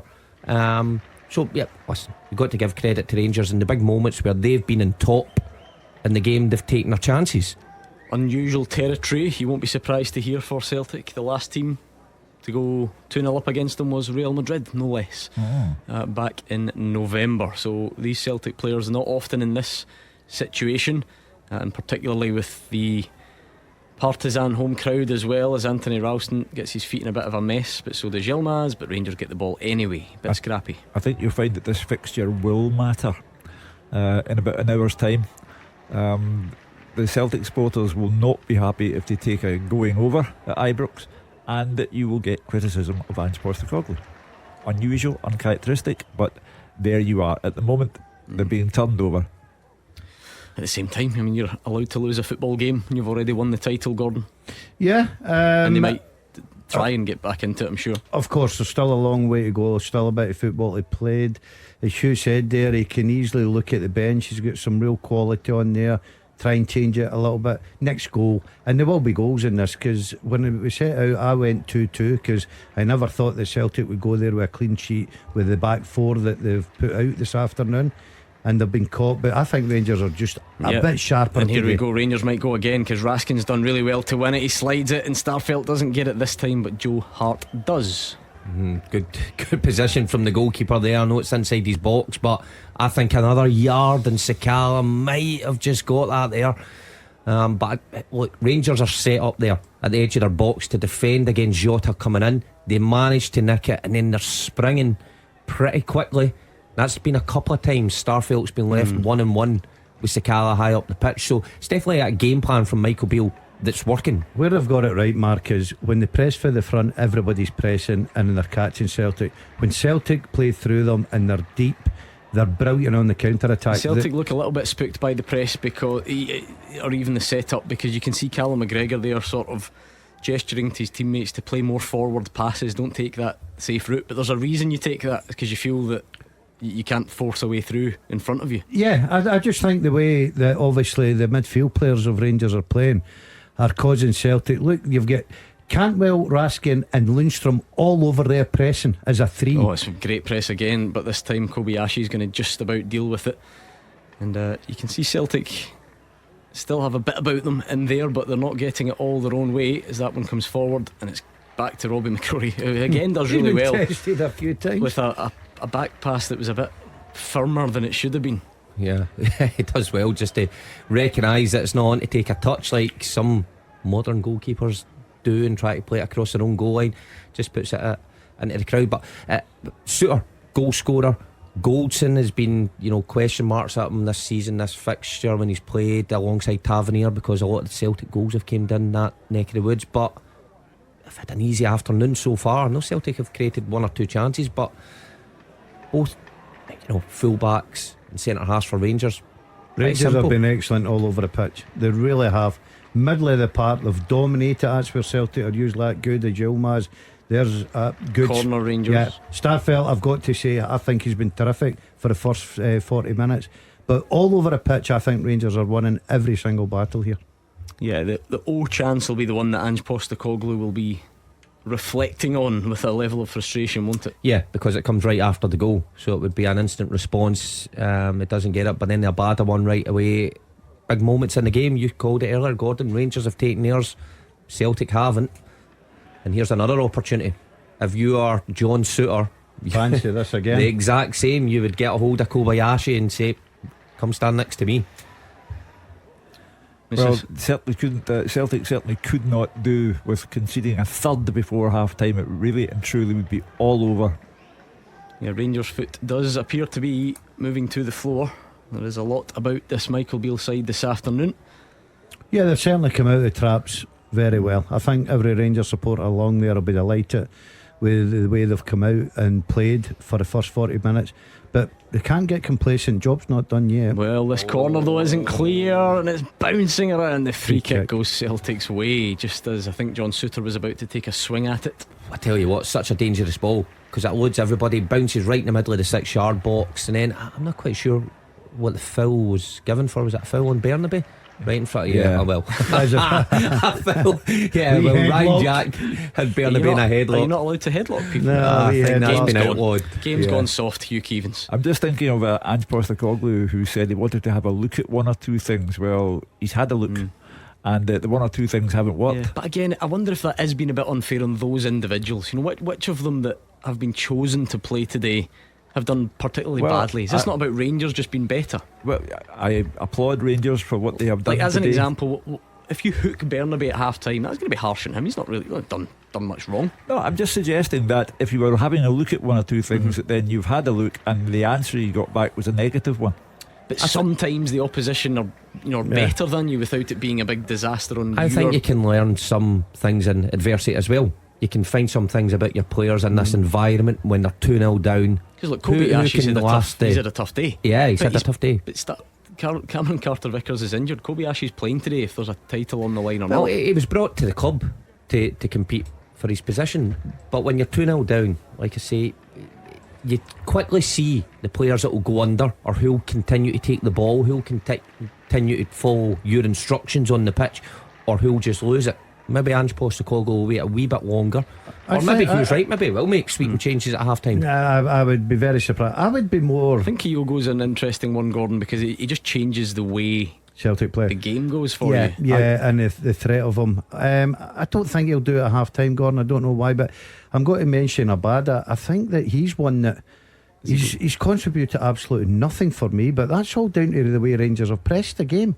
Yeah, and here goes that press from Tavernier. I actually think it was a terrible pass, and he's fortunate that Starfelt cut it out almost, because it played it into Rangers' favour. But here's a bad. It looks like Rangers have got 13 players at times, which is a great compliment to them. Every time Celtic get it, there seems to be 3 Rangers players round whichever Celtic plays. I think the most impressive thing about it is when it goes to Celtic's wide players, the danger men Jota and Abada. Always double, but there's a every crowd time round them, and it's very difficult for those Celtic wide men to find anybody. So again, this all comes from work in the training ground, learning from your mistakes. Michael Beale would have studied those previous games this season and thought, how can we affect outcome more? However, Anthony Ralston's got a bit of space. Matondo had switched off, and the cross is in the bottom, and it's somehow missed at the front post. You want a penalty kick? And then another challenge. I thought it was Maybe just a 2 bad penalty miss. kicks. Well, is it Goldson? Goldson falls on the ball. Does it hit his body? Celtic players were claiming for handball. Celtic got in an incredible area there, and I don't really know how it broke down. It was either a fresh air swipe, or there was enough from Connor Goldson to put Celtic off, but Celtic are in again, and no idea why. Is that Matt O'Reilly? That is an incredibly bad decision. He's on the corner of the 6-yard box. He just has to try and sweep it into the net, and he tries to cut it across goal. Gordon, really poor. You called it right there. It's a bad bad decision. He should shoot there. He's in a brilliant position. Massive chance. Just fire it across the goalkeeper. Okay, I exaggerated. He hasn't quite reached the corner of the 6-yard box. Handball. Now, let me remind myself of the rule. If it's your supporting hand, when you, I don't know if that would fall into that category. I understand what you're saying. I think supporting hand, when you're down to break your fall, Goldson's already, he falls like on it. He falls on it with his hand. The ball's almost rebounding up. It clearly hits his hand. I thought at the time that should have been a penalty. Seen it again, I get the rule change. That'll be the explanation. Whether you don't listen, we've done this many times this season. You don't have to buy it. You can still disagree with it. But the mindset is, if that's what they call your supporting hand, the one that goes down, it's not meant to be a penalty. Will that satisfy Celtic fans this afternoon? No, I wouldn't imagine so, and that's okay, because that's what we're here for. Because you've read the rules out time without number on this programme, Gordon, and fans, whether they're Celtic or Rangers fans, aren't interested in the rules. They're interested in their personal interpretation. Had to be Connor Goldson as well, obviously, didn't it? Yeah. He's been involved in a few. Just to add to the madness. But there we go. It's not been given on this occasion, and Celtic look like they will have a 2-0 deficit at the break. But again, Gordon, that was twice. Celtic have had chances. In many ways they could well be level in this game. Yeah, just a couple of bad decisions at times. You know, trying to square the ball instead of just firing at the goals. Always had a good opportunity, but you're always got to have that, because Celtic have got good quality middle to front. I just think 45, apart from Easter Road, But against the quality of the opposition, I think this is Rangers' best 45 so far under Michael Beale. Todd Cantwell's done so well, Mark. He's been the standout player, hasn't he? He has been. He's been head and shoulders above anybody on the pitch. Started it with a goal in 4 minutes, carried on, tenacious, tackling, creative, and they're back defending in his own box. He's been terrific for 45 minutes. 2 minutes added at the end of the first half. We've almost played one of those, so we won't be far away from a half-time visit to Ibrox to speak to Andrew McLean, and it looks like it certainly will be 2 at the break in Rangers' favour. Well, they've deserved it. The very, very simple rule of thumb in football: if you don't take your chances, then you have to take what's coming to you at the other end of the park. And Rangers have taken the chances that have fallen to them, and Celtic have missed. And we'll go on all day and all week about the handball, but if the Celtic fans are being honest with themselves, this is uncharacteristically unlike Celtic today. And the thing is, Gordon, to use all the usual cliches, the impact goals have on these things. This is just reversed what we've seen in previous games. Rangers have had chances in all those defeats to Celtic. Rangers have had chances and can't take them. So it's no big mystery that impacts games. It so happens that this one is going against Celtic. O's chance is as good as you'll get. Abada's is not far behind it, and Matt O'Reilly's might even be in there as well.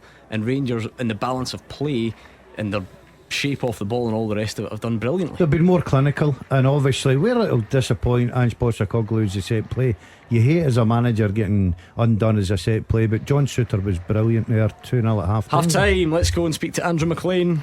Rangers 2, Celtic 0, the half-time score, and the Rangers fans, you can hear them around me at the moment singing their team off the pitch because they are really happy with what they have seen from their side as they hold a strong lead at the break. Rangers came out the traps flying, using that pace of Sakala and Matondo to really pressure Celtic. They penned them in, and it led to an early goal too. John Lundstrom with a shot from the edge of the box. It was saved by Joe Hart, but the rebound fell to Todd Cantwell. He still had a bit to do, but he finished really well first time to put the hosts ahead. Celtic had barely crossed the halfway line by that point, but they nearly got an instant equaliser. They hit Rangers on the break, a great through ball from Leal Abada, and it found O, who dinked the ball over Robbie McCrory. It looked to be a smart finish, but the ball bounced off the post and out. Celtic gained a bit more control after that. They created another chance. This one, Anthony Ralston cutting the ball back to Leal Abada in the middle of the box. It was a good chance, but he didn't catch it correctly, and it was blocked on its way to goal. Then things started to go back in the favour of Rangers, not giving Celtics a moment's peace in that midfield. Todd Cantwell influential to a lot of their good play, but it was John Souttar who popped up to get the second. James Tavernier with the corner. Souttar got in ahead of Kobayashi and powered a header past Joe Hart. Michael Beale will be delighted so far. Ange Postecoglou with some thinking to do. The half-time score here at Ibrox: Rangers 2, Celtic 0.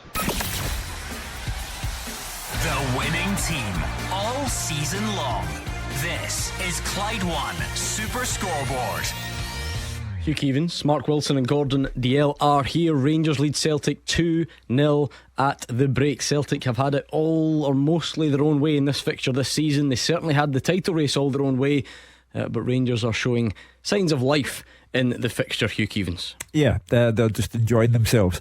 It's very, very straightforward. You know, Rangers have taken the chances and taken advantage of frailty at the back, mainly Yuki Kobayashi, and at the other end, O had a perfect opportunity, hit the post, and Abada had a terrific chance to score and didn't take it. So that's what happens in football. If you don't take your chances, you're punished at the other end of the park, and that's why Rangers have a 2-goal lead and look likely to add to it. Yeah, I would agree with that. Rangers started the game the stronger of the sides, got their goal when they were on top, and then Celtic, as they usually do, felt their way back into the game, created some outstanding chances too. O's chance where he's very unfortunate when he dinks the goalkeeper off the post, but Abada's certainly should have went in the back of the net. But Rangers again worked from a game plan that worked and then started to pile pressure back on Celtic through a number of set pieces, and it was one of those set pieces that got the second goal. Would agree with you in terms of you're picking holes and how the goal were conceded from a Celtic point of view. In the Celtic centre half, Kobayashi, I think you could look at him for both of them. I think the first one he should have reacted a whole lot better. Second one he has to be stronger if he's going to be a mainstay in this Celtic side. But from a Rangers point of view, the fans couldn't be happier how they've set up and how they've taken their chances when they've been in top. I think in the past games, obviously Rangers have been on the receiving end of good Celtic performances, and I think you've got to look at this 45 plus minutes and say Rangers have been excellent. I think this is one of their best performances under Michael Beale. Right from the start, they were at it. They pressed Celtic very high. Tactically in the middle of the park, I thought they were excellent. They get the goals at the right time. Cantwell's finish is a great bit of technique, and then obviously Celtic will be disappointed, but all credit to Rangers. Suter at set play just wants a goal more than anybody else, and he gets that. But this game ain't finished yet. There's still a lot of football to be played. Again, it's hard to not view them in the context of the other games. Mark, the chance then, if you call it that falls to Todd Cantwell, I feel like Rangers have had similar chances to that in the previous games. Was there not one that fell, sort of to Morelos, that he kind of caught on a volley or a half volley? But today Rangers are clinical. Todd Cantwell is clinical. Rangers have obviously had set pieces against Celtic. They make this one count from John Suter, and then up the other end, only now seeing it back, didn't realise that as O is bearing down, Robbie McCrory actually slips and then has to scramble back to his feet, and still O doesn't do loads wrong, but it comes back off the post.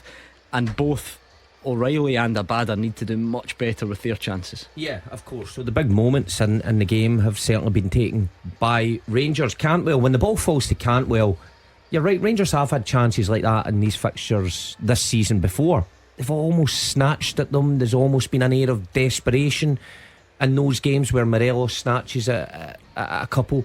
But Cantwell, right man in the right place, looked like the pressure was off, and converts it.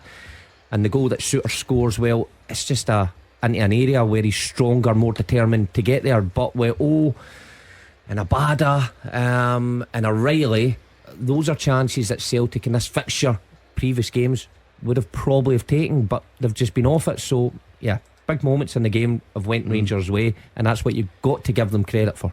Yeah, because again, Gordon, over the previous fixtures, it shouldn't be lost. We got loads of calls. Rangers have done things right in the previous fixtures. It's not like they've been miles out in all of them and then all of a sudden they've turned up today and it's completely different. Rangers have pressed Celtic at times. They have caused Celtic problems and haven't got the big moments right. That seems to be the big difference today. 100%. It's all about the big moments. They've got it right at both ends of the pitch, because they got off the hook a couple of times. Abada snatches at one. Very unlucky. I think that's a great bit of skill. But from the middle of the park to front, especially for Rangers this afternoon, I think they've been excellent. They're pressing, the positions they're getting into. You see the midfield, how they're rotating.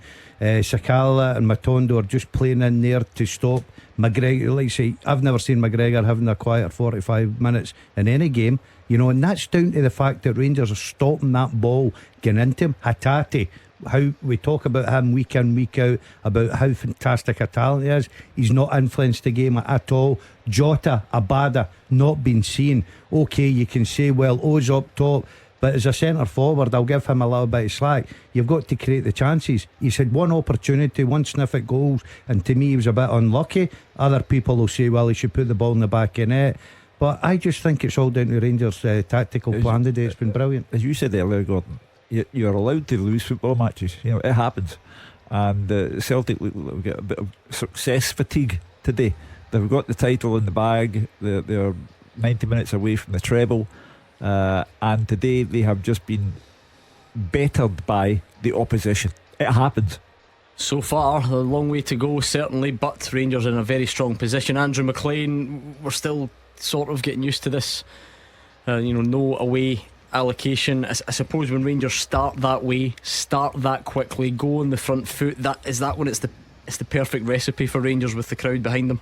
Yeah, as you say, it's the perfect recipe. You look at the pace of Matondo and Sakala, and the fact that the two of those players right from the off were pressing that Celtic defence, at times squeezing them back into their own 6-yard box, and that's the type of stuff that early in a derby game like this that fans absolutely love. And any time that Rangers were closing down Celtic players, winning throw-ins, winning corners, whatever it was, 50-50s, these fans were right on top of the pitch, just making themselves heard, and that's the type of thing that will give these Rangers players encouragement. And then you guys used the word in the studio a few times as well, that the Celtic players were maybe a bit shell shocked as well, because they've not got any of their own support in here, and Rangers had started so quickly. They got that early goal, and yes, they could have got straight back into it with that chance from O up at the other end, but the Rangers support have just been behind this team so much in this game, and it's all to do with that quick start, and it's never really stopped. Yes, Celtic did have that period of control in the middle of the game, and then Rangers managed to sort of wrestle back control of the game after that, and of course got the second goal through John Souttar. But the Rangers fans certainly loving this game. The 50,000 in here, they know that it doesn't have any bearing on the league title, but it will give them some promise, some encouragement ahead of this summer, ahead of next season. Michael Beale of course has a lot of work to do with this Rangers squad, but these Rangers fans will love to leave here today knowing that they've managed to get that victory over Celtic that's evaded them so far this campaign. In terms of sort of managing the game then and managing the moments, Mark, Rangers did two things that make this game really look like it could get away from Celtic at times. Scored when they were on top, and then scored when they weren't. So to press home their own advantage first and then burst Celtic's bubble a bit when Celtic looked like they were maybe the more likely to score. Exactly, and the timings of those goals as well, Gordon, is crucial, because you get off to an absolute flyer when Cantwell puts them ahead in 4 minutes, and then Souttar towards the end of the half, you're right, when you're thinking, probably Michael Beale's thinking, let's just get into half time and reassess how we're doing here, and maybe building a few things during the interval. They get a second, which makes your half-time team talk a whole lot different, and makes you as a player much more relaxed going into that dressing room. So look, it's a test now for Ange Postecoglou and his Celtic players. I know that we keep going that the league's won, but if he's wanting to look at things going forward, very rarely, if ever, has he been 2-0 down at the interval. Never. Well, never. Not in an SPFL game. In fact, the last time Celtic trailed 2-0 at half time in an SPFL game was that fateful day when Brendan Rodgers' unbeaten run came to an end at Tynecastle. 4-0 in the end. December 2017. This is the look of a 4-0 about it as well. Can you see Celtic firing a blank? Yeah, today I can. Yeah, I mean, because you already have concrete evidence through O and Abada when clear-cut chances were presented to them and were not taken. So I just get the overwhelming impression that this is just Rangers' day, and they will go on through their own efforts. Not their fault that Celtic have let themselves down in other ways. I just feel it's their day, and they'll go on and add to what they have already. Andrew McLean, we always ask the question at half time. You can do your process of elimination. Are there any clues to suggest that either side would make a change at the break? No, I wouldn't imagine so. Actually, the Celtic team are making their way out the tunnel. I was just about to say that every single Celtic substitute, including Scott Bain, had been out warming up at half time, so there won't be any changes to that Celtic team. So Ange Postecoglou will see more from the likes of Alejandro Bernabei and O, who have been given their chance today. Of course, O was so close to getting Celtic level in the opening stages of this game. Didn't do a whole lot wrong, but saw his dinked effort come off the post as Robbie McCrory was scrambling. But they'll get their chance to see if they can impact this game in a way that they weren't quite able to do in that first half. And as for the Rangers substitutes, they only came out for the last couple of minutes of half time, being put through their paces by Harry Watling, one of the Rangers coaches, but they've made their way back down the tunnel now, so I can't imagine that there'll be any changes from the Rangers side at all, although they are making Celtic wait at the moment. The Celtic players standing out on the pitch in the sun. I'll read out their starting 11 that will continue in this second half. It will be Joe Hart that will continue in goal. The back four of Anthony Ralston, Carl Starfelt, Yuki Kobayashi and Alejandro Bernabei. The midfield three, Callum McGregor, Matt O'Reilly and Rio Hatate, Leila Bada and Jota either side of O. But of course you look at that Celtic bench, they have a lot of players that can come on that Celtic fans will be hopeful can influence the game in a positive sense. No more than Kyogo, 30 goals this season, has scored 5 goals against Rangers this campaign, so you'd think he'd be confident that he'd come on and get a goal when Ange Postecoglou turns to him, because you'd expect that he probably would come on at some point. But you look at the likes of Maida, Haksabanovic as well, be players that really can change the game in an attacking sense. And there is applause around the stadium as the Rangers players make their way out the tunnel. Robbie McCrory just doing a final warm-up drill, getting himself warmed up for the second half. James Tavernier leading the rest of the players out of the tunnel. It will be, as I say, Robbie McCrory continuing in goal, James Tavernier, Connor Golson, John Suter and Ridvan Yilmaz continuing as the back four. Nicholas Raskin as the deepest line of those four midfielders, Ryan Jack and John Lundstrom playing a bit wider. Todd Cantwell, who's been very impressive in this game so far in that number 10 role, and then Fashion Sakala and Rabi Matondo, who took a bit of a knock towards the end of that first half, but he got up and has continued in this game. The two of them playing up top. It's Todd Cantwell standing over the ball. Rangers with a 2-0 lead in this game, 45 minutes to go, and we're back underway. Clyde One Super Scoreboard. Goal flashes. With Clyde Build Windows and Doors. Buy now, pay nothing till 2024. So the second half underway and a big second 45 minutes in store. Mark Wilson, Gordon Dalziel, you're still in the predictor. Yeah. But it's going to take a big improvement from Celtic in front of goal to pull you level with your 2-2 shout. And Hugh Keevins, you've been here before. Yeah, I think you're out of it already. Yeah. If you had a chance to change your prediction, would you? Just stick yeah. with it? Would you I change would change, it? yeah. Obviously. Yeah. And what would you You change stick it it I to? would stick. I'm going to stick. You got to stick? I'm sticking. I'm putting my neck in the line.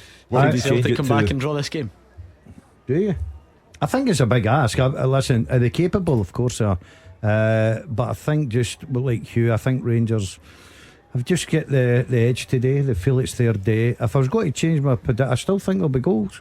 I think there'll be more goals. So you're going 3-1. Yeah. Right, okay. I'm splitting my 4 goals. You're not allowed to change anyway. This is a great run from Rio Hatate and Todd Cantwell. I think it was the initial foul. The initial one, if that was Raskin, fine. If it was Cantwell, he's probably only 1 or 2 away from picking up the customary yellow card, but I think it maybe was Raskin, the initial one. So on we go, free kick Celtic in their own half. He does get stuck in, Cantwell. I know we're chatting about it before, but there again, you know, Hatate, you think Hatate's away, but Cantwell manages to wriggle back in and get a bite at him. Yeah, I didn't see a great deal of Leo Labada in the first half. Here he goes, wins a corner. I'm going to contradict that straight away. He does create the best chance of the game, and if O sticks it away, you're saying great assist to Leo Labada. Yeah. And then he has a great opportunity. Such is the nature of being an attacking player. I think that's him in a nutshell, though. You very rarely see him throughout a game, and he'll pop up with a goal or he'll pop up with an assist, and he'll drift out. He's not a winger like Jota who's involved in what's a build-up play, coming in the field as much. Yeah. Corner Celtic then. It's Rangers set pieces that have been dominant force so far. That one does reach the near post, but it's Celtic's head that puts it away for a goal kick. I'm not really surprised Burnaby's. that Burnaby's going there for that flick, but listen, he does well. He makes a good run. He gets in front there. Oh, he tries to just flick it with the outside his foot. Poor set piece. Ambitious, Yeah. I think. Although it does call it. look as if Ange Postecoglou has deposited several fleas in several ears at half time. They've come out in the front foot, Celtic, looking to see if they can justify Mark Wilson's faith in them. Todd Cantwell with another foul, this time on Matt O'Reilly. They're all minimal ones. There's nothing serious in them at all, Gordon. I just wonder at which point Stephen McLean has had one too many. Yeah, I hope it. Look, there's nothing really sinister in any of them. They're just a little bit childish. I think that Cantwell's complaining there. It is a free kick. Let's be honest. Let's get on with it. So far, I'm glad the referee's not trigger happy with the cards. I know you've got to abide by the laws, but so far we're not talking about the referee. We're talking about the game of football. I'm going to describe more fouls as sinister and childish. I actually genuinely like that from you there. I've got a whole host of stuff like that still to I come can out. imagine. Childish. What's a childish foul? No, I don't. It's just what that is. it doesn't have to make perfect sense. I just think it worked. Aye. Right. Childish foul. You do Tell it you in the what. playground. You Tapping somebody in the other shoulder and Let's getting them go to on, turn let's in the other go- way. Let's just go on. Sucking your finger and putting it in the ear. Is that a childish foul? Do you get booked for that, do you think? I don't know. I wonder if you do. That would be a childish foul. Yeah, I like A that. funny one. If Postecoglou was going to make changes, and it's early yet, but if at any stage he's going to make changes, then I think he'll have to do it with people that he also has to have a look at rather than the tried and tested. But Rangers on the charge. Yeah, it depends if that old pride thing kicks in of how desperate he is to get back into the game, or if he does think he learns more by bringing on Iwata or bringing on Turnbull or Haksabanovic or whatever. But Rangers go on the attack again through Yilmaz. It's not a terrible ball. A few players have lost their footing today, which is a surprise because the pitch looks absolutely tremendous. There was a lot of water on it for a game, Gordon. I know it's sunny. Bad decision from Bernabeu, but he does really well. Makes amends. They've watered it, and you're right. I think the playing conditions are absolutely brilliant out there.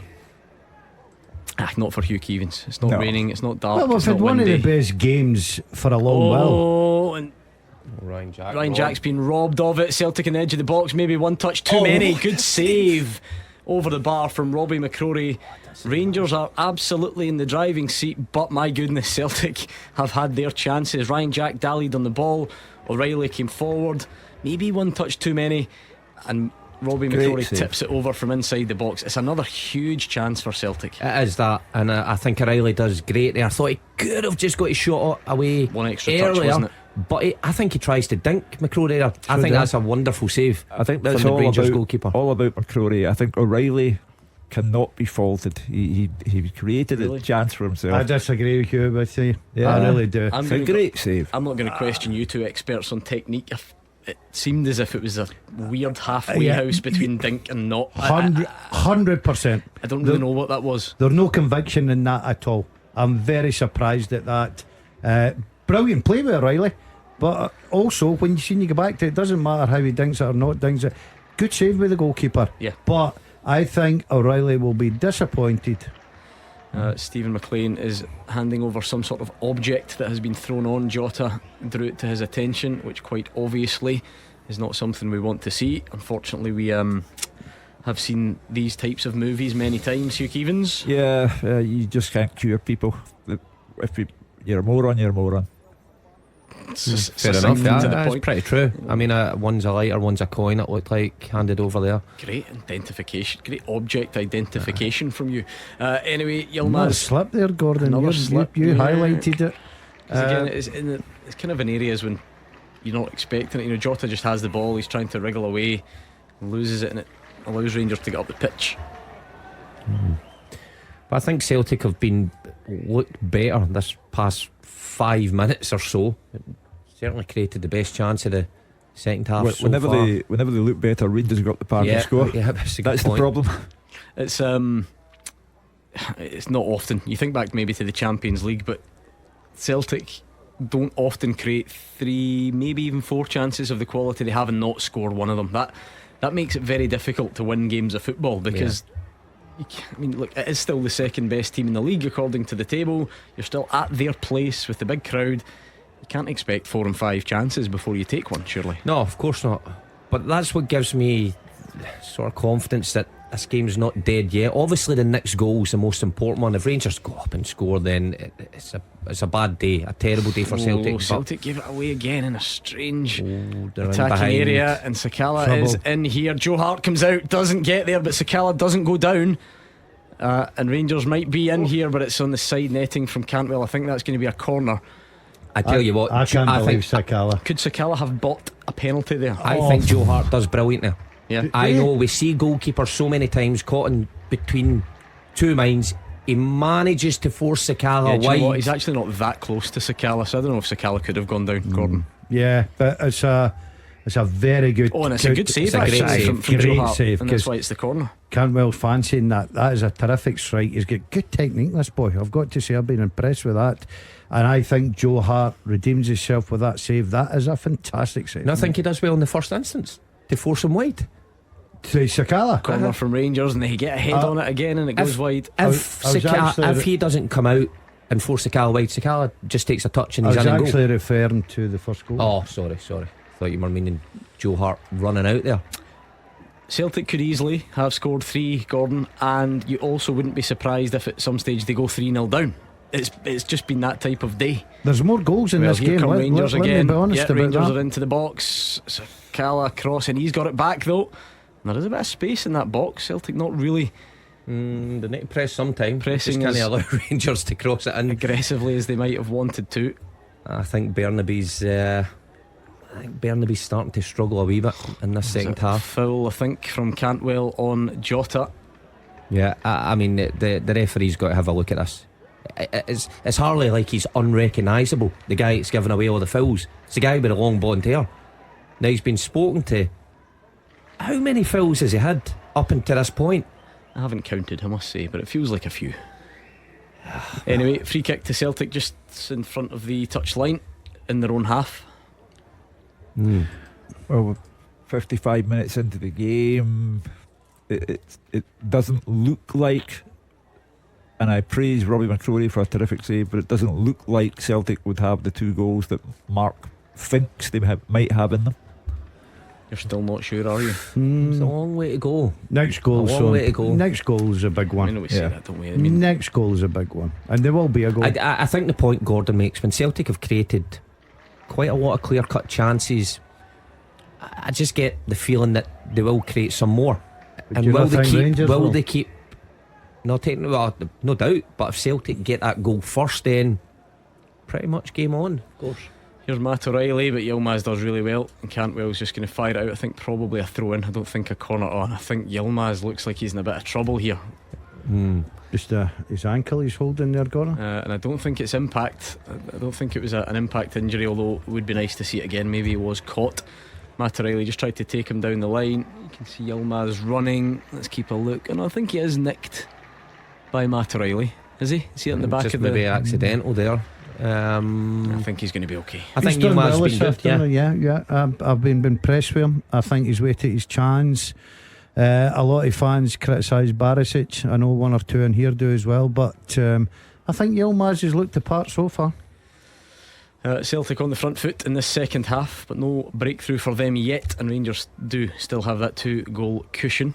It's just one of those mad days. I'm sure Michael Beale would still feel a lot more comfortable if they could add to that without letting Celtic in.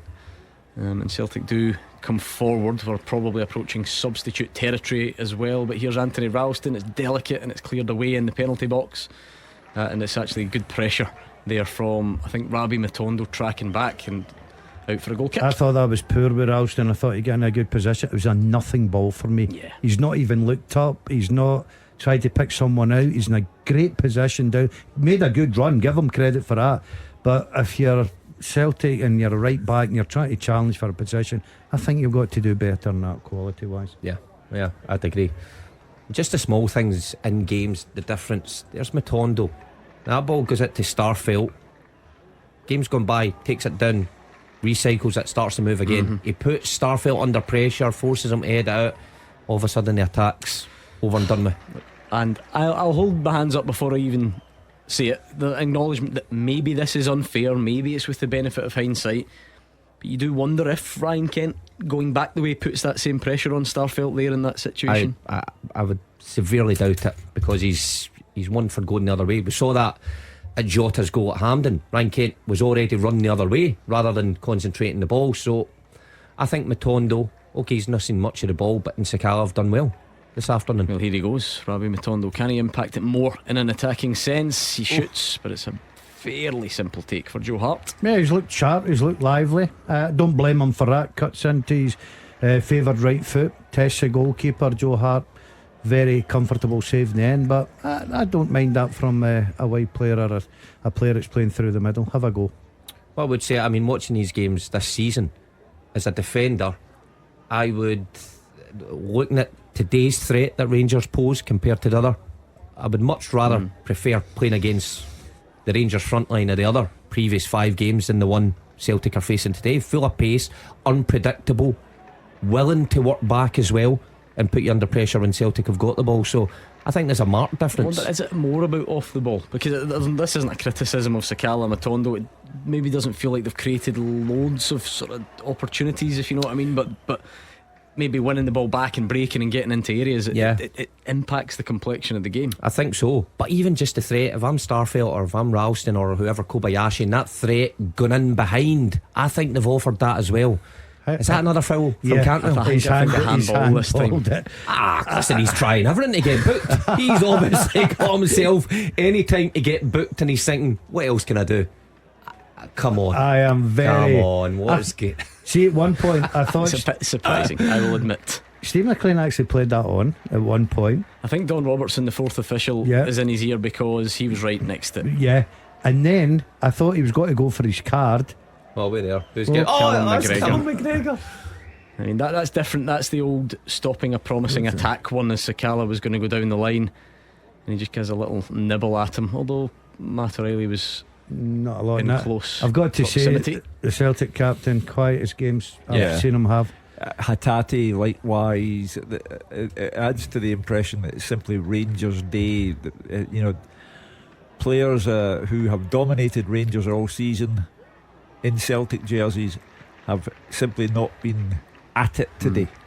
I feel like Hatate's maybe been on it a bit more than McGregor, Mark. Yeah, he's been more involved, no doubt about it. That's a frustrating one if you're Michael Beale. It's one of those offsides that your player just should never be offside. Rabbi Matondo's looking across the line, you can just picture the scene, and strays offside. It's the thing, him and Sakala probably lets them down. Just sometimes their game awareness, sometimes just switch off and drift into positions like that, and it's so infuriating for fans to watch at, because of course the Rangers fans over there could probably see him offside, but that's where they just need to get sharper in the mind. I think those two certainly carrying a threat going forward. Ralston controls that with his face there. Did you see that? That's a sore one. That's you a don't sore want one. that one, eh? The ball would still be in my nose. I'll be running about. But it would just be interesting to see how long the Celtic manager gives us this afternoon. Well, he's obviously looking to learn something, like I said in the first half, from the players that are there. He knows everything about the guys on the bench behind him. And so that's the only reason I can think it's lasted 60 minutes with it putting on somebody influential. Who do you think he's trying to learn from, Mark? Well, the guys who don't play. Kobayashi's had a rough 45 minutes, but he's never got to come off. Who's coming off? Who's coming on? Oh well, he's a 45 minute. I think Postecoglou sees the whole day as a learning experience. So he'll have made a note of Kobayashi's performance, or Bernaby, and whoever comes on. I don't think it would be Celtic in the box, fired across. Good save again, Robbie McCrory, just to kind of cut out the cross. Not really a shot as such, but he's not put a foot or a hand wrong, and he comes and catches that one. He had a good game, Robbie McCrory. He's looked sharp, he's looked lively. Everything he's been asked to do, he's handled very well. It's good play with Jota there. Plays in Kyogo and Maeda are getting ready for Celtic. Well, he's going for it then. He's going for the 2 Mark Wilson goals then. Probably won't be too dissatisfied at Celtic's second half performance, will he? No. However, Rangers are in down the side of the box here. Cantwell squares it. Rangers getting in a bit of a tangle, but it's still there if Cantwell can wriggle free, and he does. Oh, what a save. And it's saved by the feet of Joe Hart. I thought it was past Joe Hart. Cantwell does well there. He just stands up Starfelt and offside flag or something, because didn't look offside to I saw me. Joe Hart going scampering after the ball. Don't know how it can be. Tell you what, Kobayashi had to be so careful there, making a slide tackle, facing his own goal. Was the referee given here? Because Joe Hart certainly saves it. Must be a corner kick. It's a great save with Joe Hart's feet. It's a good effort from Cantwell. No, it's not a corner somehow. I don't know what's been seen. Didn't see anything there. Here we are. The league's top scorer, perhaps the player of the year, comes on. Kyogo replacing O, who Hugh hasn't had a terrible game. He's just not really been involved, which I don't for one moment expect O to be a direct replacement for Kyogo. It's far too early in his development at Celtic, and Kyogo is just a naturally gifted striker. 50 goals for Celtic since signing, but he is nothing like as powerful as Kyogo, and as dangerous and as predatory. When the one chance falls to Kyogo, it's a goal. And what do we always say about fine margins, though, Mark? He does go through, he dinks the goalie and it hits the post, and then what you talking 2 inches to the right, and we might be saying, O's in there and he stepped up in the big occasion. That is life at the sharp end. Exactly. Of course we would have, if he had scored within 9 minutes his first start against Rangers. Then of course everyone would say, yep, Celtic have got a backup to match what Giacomakis did, but goes the other way. Just there though, Kyogo's on. Goldson makes a crucial interception. It was nice play from Celtic. Kyogo off the shoulder, and that's what's different about but Goldson, brilliant tackle. I wonder what Rangers do here, Gordon, because again, look, they want to win the game and they are in control, obviously, being 2-0 up, but it's rare we see any team, no matter the scoreline, go through without shuffling something. I just wonder what they'll do. It'll be interesting because even John Lundstrom's pulling out back. Showboating day. Cruyff turns. Well, it wasn't quite a Cruyff turn, but he flicked it round the corner and it's fired out of play by Nicholas Raskin. I think he'll have learnt his lesson the last time at Ibrox when he had the lead at 2-1 and tried to just safeguard it a little bit. I thought he went negative. Celtic, Hugo scored that day to make it 2-2. I can't put up an argument to say who I would take off the pitch right now. Maybe Ryan Jack, as the time goes on. He's not had a lot of game time. We don't know how his injury's been, so he may just look at bringing Jack off, dropping Lundstrom into that position that Jack's playing, and then putting in our midfielder on Scott Arfield. Yeah, but attacking for me, because I think if you feel that you're going to beat Celtic at any time, this is your opportunity today. Alfredo Morelos on to seal the game, perhaps. Well, maybe waste time by the time he gets to the 18-yard box. Hadji's coming on. There you are. There's your one. Yeah, well, I think that's the right choice, because at least Michael Beale can learn something from Hadji. Hadji's been out a long time. He's only had limited football.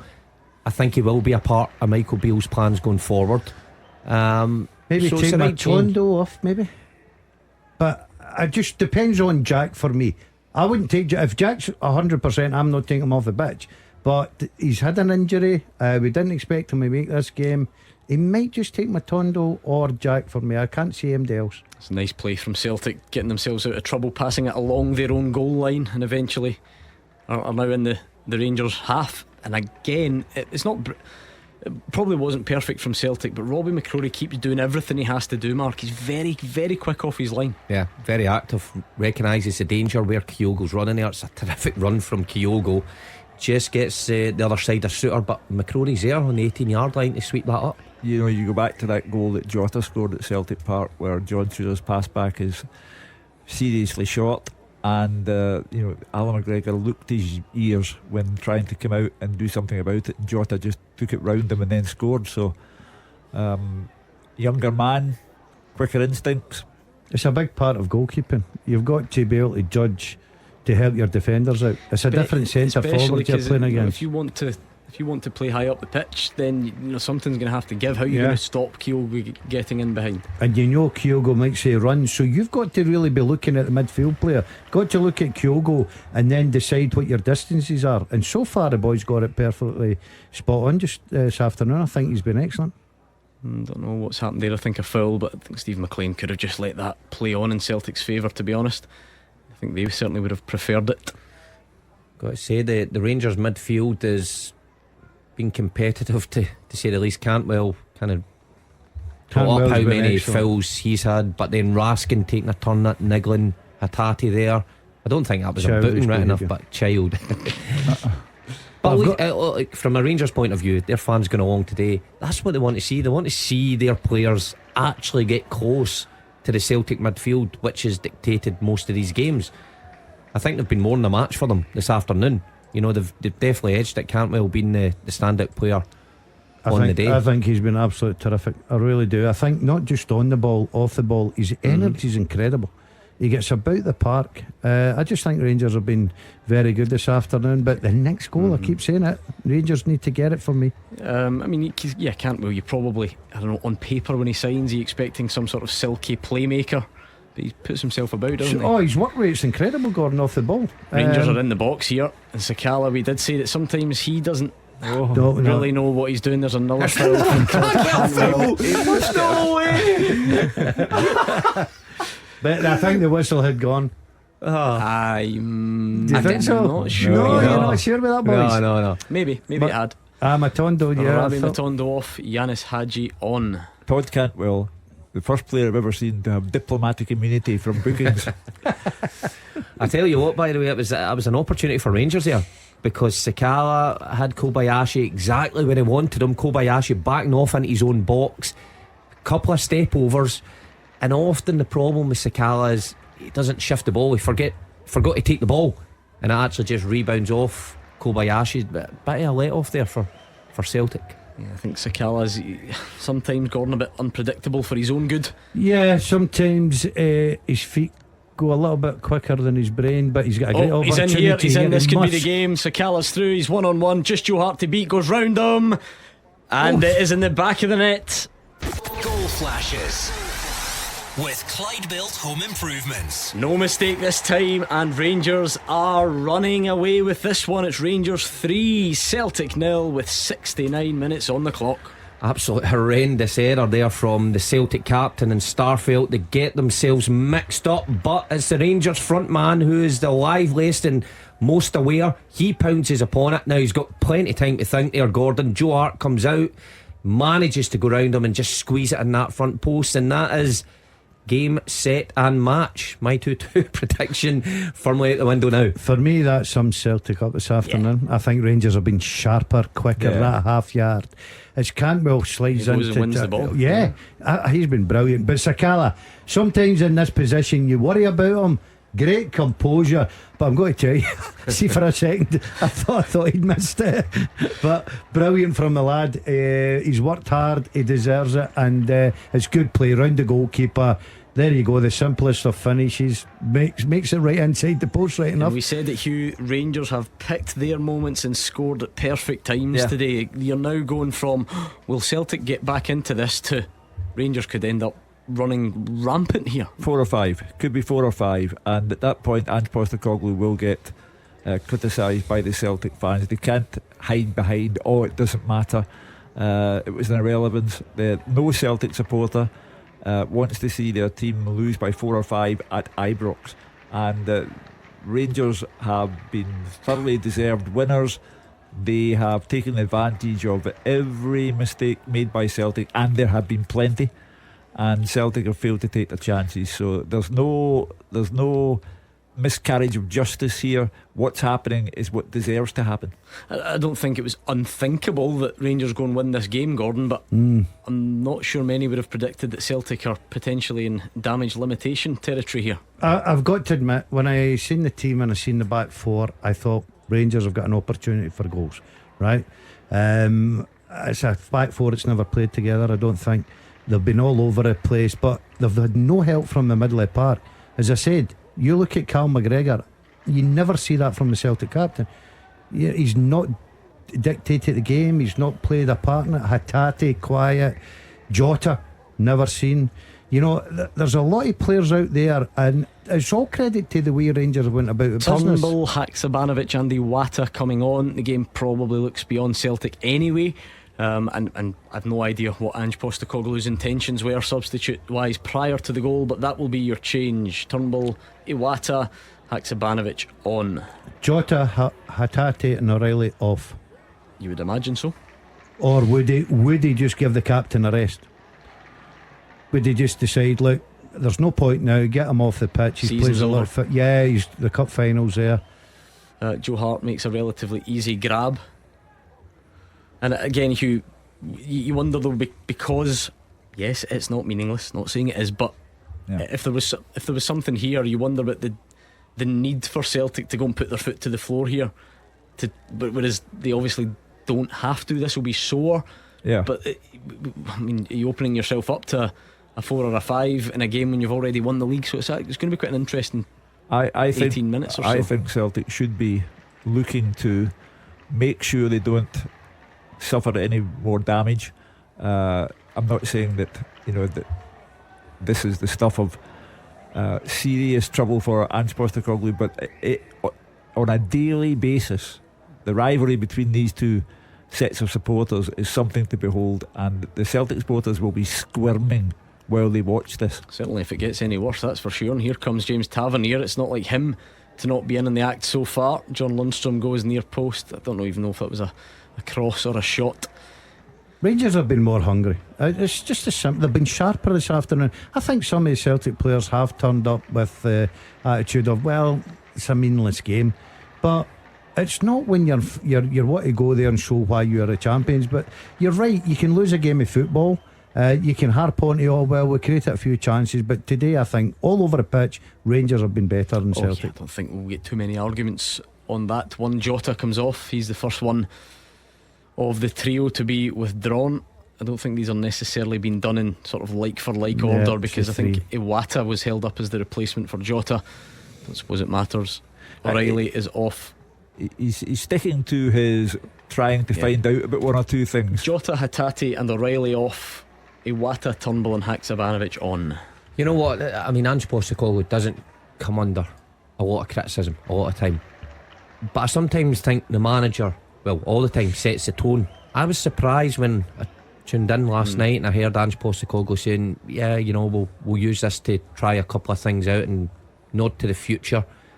He could have done that without saying it. I sometimes think that translates to the players. I think Daz is right. I think you can see right from the off that there was one team really hungry and one team who knew they were champions, who knew the result didn't really matter, and it's been that way for most of the game. John Lundstrom goes into the book. I don't think you're getting away with that one somehow. That was fairly obvious in front of Stephen McLean, and the first yellow card to be shown to a Rangers player, I think, is it? Yeah, I think so. So ball out to one of those other substitutes, Haksabanovic. Celtic really in a weird position they certainly don't find themselves in very often. Even if they were to get one back, it's a long road, and you just wonder how the last 15 minutes will look. Well, it's now about reflection for Ange Postecoglou and the Celtic fans. Exactly why was it so bad today? And going forward, as I say, we'll spend weeks now talking about a gap that doesn't exist for some people, and Celtic supporters saying, yes, there is a gap, we just had an off day. So that's the summer taken care of, that's fine. But in isolation, Celtic have been second best all day long. Second best at taking chances, second best with their reactions and instincts, and they are getting precisely what they deserve out of this match, which is nothing at all. Yeah, I think when you go to I think when you go to a game like this and you've only got one regular out your back four playing, and the hunger at Rangers are shown, you've got to defend a lot better, and they've not answered the questions. But this is the point. You can't have it both ways. You can't keep praising Celtic's strength and depth and then blame it, but at the same time, Kobayashi is not as close to Cameron Carter-Vickers' level as Ange Postecoglou would like, clearly, based on what we've seen today. And Anthony Ralston has been a very good understudy at times. Again, it's compliment to Alistair Johnson. We're not really talking like for like when this happens, but again, you can't have it both ways. Oh, of course not. I mean, Kobayashi is a very good player. How is he going to get closer to Starfelt and Carter-Vickers? Playing in games like this and learning from his mistakes, and you hope he takes heed of that going forward. Ralston, I think Ralston's done fine today. He's maybe been a bit wasteful in the final third in the second half, but the first half I thought he was fine, and we all know what he can do. Worry is Bernaby again for me. I think Bernaby's been poor this afternoon. I was cutting him a wee bit of slack in the first half because he didn't have much wrong with him, but in the second half I think he's been poor positionally. I think he's been poor in possession, and I don't think, I'll agree, I don't think this will define his Celtic career, but he's got to get a lot closer to Greg Taylor for Ange Postecoglou to have the strongest squad possible. Yeah, I can't. I see a bit in the lad. I think he's a decent player. I agree. I think second half, positional wise, he's been caught out a little bit. Kobayashi, for me, so far, has not impressed me every time I've seen him, and I think he needs time to settle in. I think he needs more games. But I watched him last week as well. I've watched him today. He might go off because he's down clutching his left leg at the moment. Yeah, Bernaby, sorry, I forgot you had moved on. Yeah, but I think it's difficult when one of the regular back four play. Now, you're okay saying about the squad, and I totally agree, but you've got three guys there that probably are not regulars at the back. Yeah, Rangers have got, John Suter and Yilmaz possibly wouldn't have started a must-win game. But I suppose they're in a different position though, because their so-called regular or first choice team hasn't actually done the right things in the previous games either. Yeah, exactly. As I say, you can pick holes in everything you want.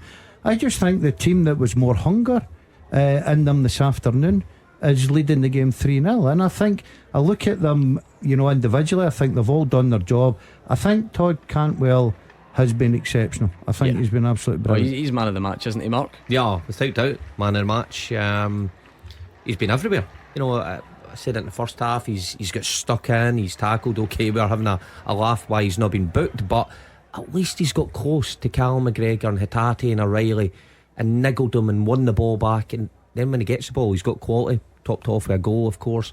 No doubt about it. He's man of the match this afternoon.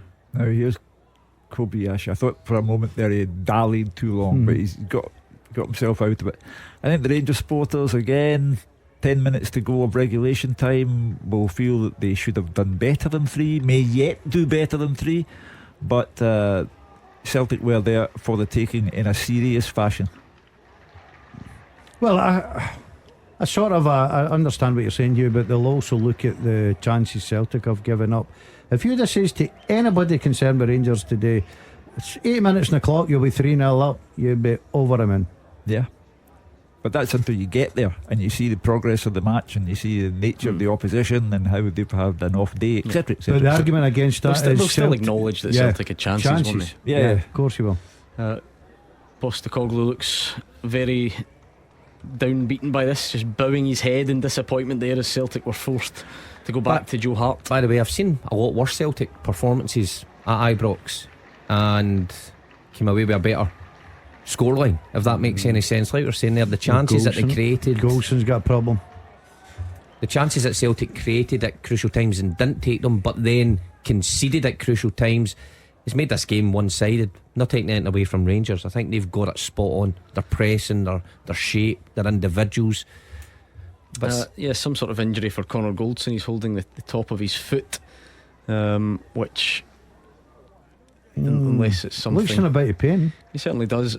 Now granted, there's no next week, there's no must get back for X, Y or Z game. We know the season is done in that regard for Rangers, so I don't suppose there's any need to take any chances here with Connor Goldson. No, I don't think they are. They'll hide the water bottles.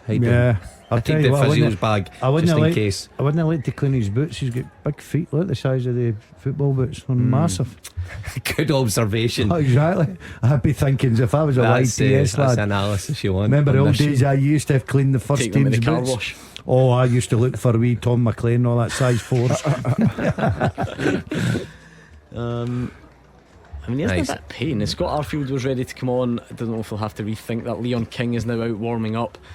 3-0 up in a game that is going to, like I say, Hugh, there's nothing next week. There's no big game left for Rangers. No, I can't see any reason why you wouldn't just take Connor Goldson off. Yeah, although he'll be disappointed. He would want to be on the park when the final whistle blew. You can do the old John Terry and keep the strip on. And Interesting thing though, that this one, all the speculation about Alfredo Morelos and Gordon pointed to it today, back pages of newspapers suggesting that one last goal from Morelos. There's clearly no intention of bringing him on. He's done and dusted. There's that substitution I was telling you about earlier.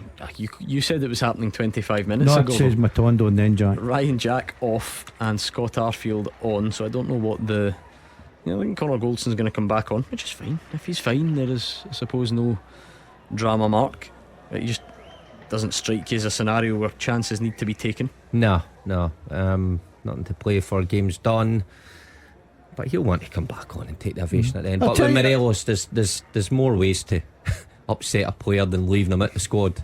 That's sitting him on the bench and not using him. Yeah, I bet the Rangers fans who probably had doubts will be quite happy with John Shooter's performance this afternoon. David Turnbull, and that sums up Celtic's day. It's never a shot really he needs to take on, just fires it from distance and goes over the bar. Wonder what the future holds for him. A couple of the Celtic players, Turnbull, Haksabanovic, who's come on this afternoon, you just wonder what next season looks like for them. Haksabanovic is maybe different in that he was signed more recently. He was signed by Ange Postecoglou. Never one I felt is fitted in, really. I know he's had some brilliant moments, but and Turnbull must want to play more football. A terrific footballer. Well, Celtic are miles off it in some regards. Just do really well actually to win the ball back, and then it's a relatively straightforward pass down the line. Is way overhit. They're now falling out with each other, which is always the telltale sign that it's all gone pear-shaped. They've accepted their outcome here. They know the game's away from them. Look, they'll come out and say it's not about an individual game. It's not. It's about an overall season. Celtic have been champions for a reason, but today Rangers have just been the better side. And look, we've sat in this studio numerous of times lately and talked about how good Celtic were against Rangers and dominated. Today it's Rangers' turn. You got to give them credit where credit's due. Yeah, I mean, as Gordon rightly said a long while ago, this happens. People lose football matches, and you've got 95 points already. Yeah. So I mean, you get yourself into this situation. It doesn't need to be the end of the world, but if you're Rangers, you then look to use it in some sort of positive way going forward. Yeah, believe me, this keeps our profession going for the summer.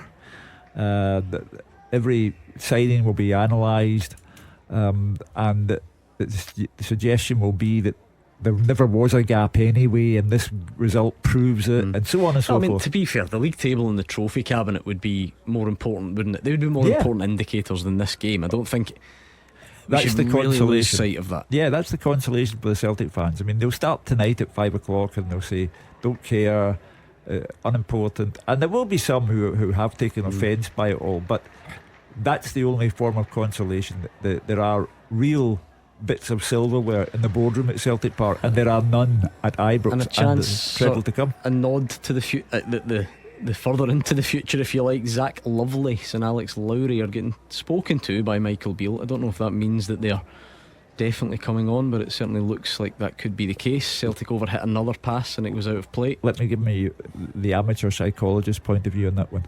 You bring on Lowry and Lovelace and say, and look, this is what's coming around the corner for you.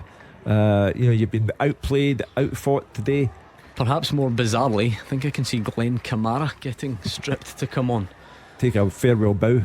Well, everybody apart from Morelos. But this should have happened last week. I made the point that Lowry's sitting there last week. You could have, Michael Beale must want to see more of these young kids to see if he can include them in his squad next year. Now, that's a good operator. They're only going to get minutes, but it's still a good nod to the future rather than just putting on people who have been there for years and gone out the door.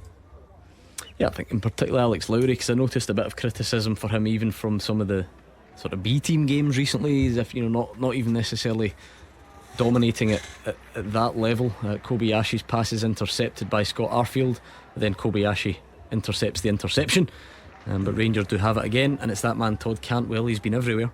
He's been brilliant. He's been absolutely sensational today.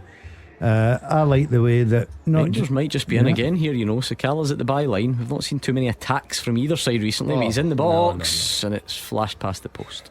I know what you're shaking your head at, Bernaby. He goes by him like he's not even there. He struggled in the second half, Bernaby. He certainly has. As I say, I think he's only 22 years age. He's a lot to learn, but he's got to defend better than that.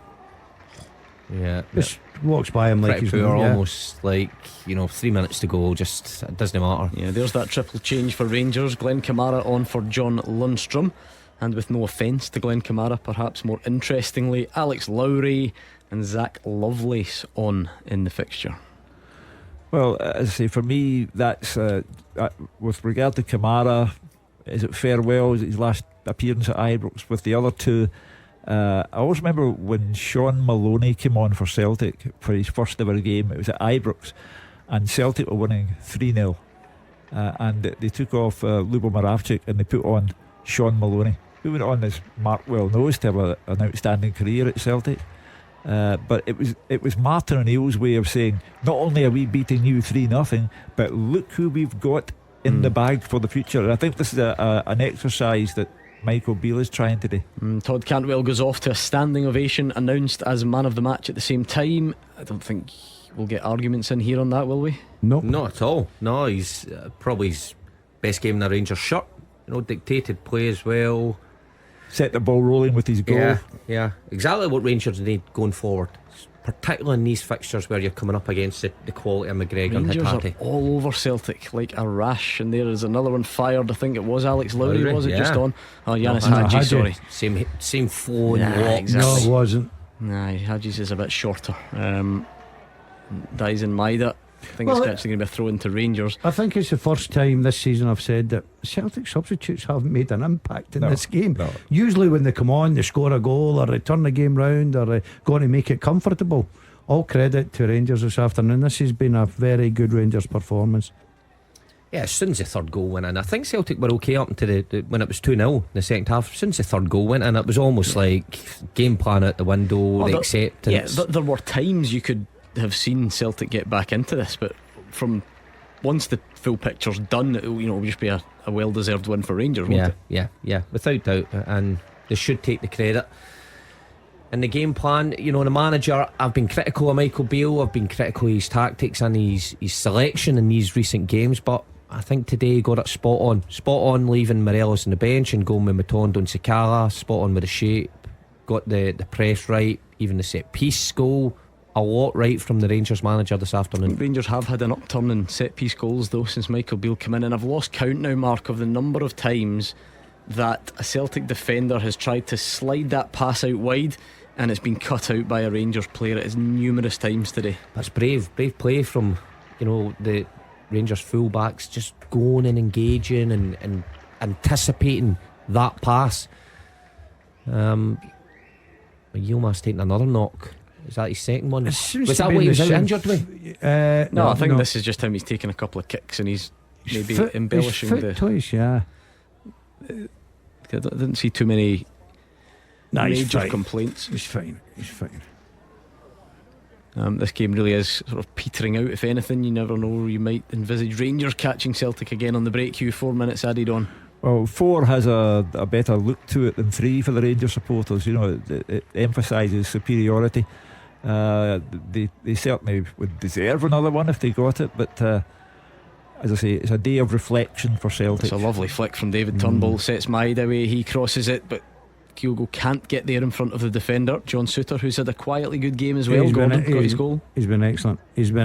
And something, if you're a Rangers supporter, you're happy for him. He's come in, he's had another injury, he's obviously the setback personal wise. He's just fought back, and a lot of people doubted him. I thought today he's been very good. That goals gave him such confidence. Is this City, Mark? John Souttar's a good player. Let's not forget how good he plays for Scotland against Denmark in one of the performances of recent times until Spain comes along.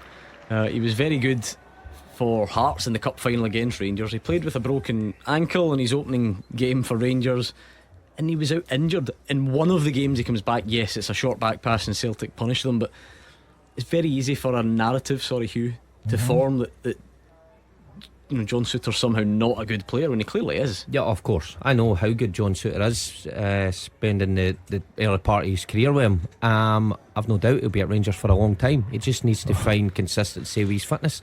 And if it wasn't for Cantwell today, I think he'd be the man of the match. I think he's done terrific. I think even when Kyogo's come on, he's been tight enough to him to kind of nullify him on a couple of occasions, and he's got his goal. It's been brilliant. Really nice footwork from Yanis Hadji on a couple of occasions. This time it's not going to count because it's a free kick to Celtic. You see Michael Beale there. I think he'll be a happy manager. Got that sort of a monkey off the back that he can't beat Celtic. It was important to him today. He was never going to get sacked, but he'd have went into the close season under a little bit of pressure to make sure he gets everything right. So he's won over a few Rangers fans, I bet you, today with his performance. 2.5 gone of the 4. I think everybody would probably just take the full-time whistle. Rangers know the job's done, as Kobayashi tries, and it's a woeful pass all the way through to Robbie McCrory, who's about to keep another clean sheet against Celtic, incidentally. Got to say, Kobayashi last week, I thought he was unimpressive. Last week he got caught a good few times, and this week in possession, going to get it in front of Carter Vickers though, is he? No, he needs time to settle into Scottish football. He looks like he's struggling a little bit for me. Yeah, give him time though. But get Bernabei at the door. Is that what you're saying? I said Bernabei's been here a lot longer. He's had opportunities. He needs to catch up quickly to Taylor. As I say, today is not deciding anyone's career, but today is giving you a marker. And Ange Postecoglou has been given cause to sit at home tonight and think, well, do I believe in Kobayashi? Burnaby. But that was the exercise today, and on today's performance, it's backfired on Kobayashi and Burnaby.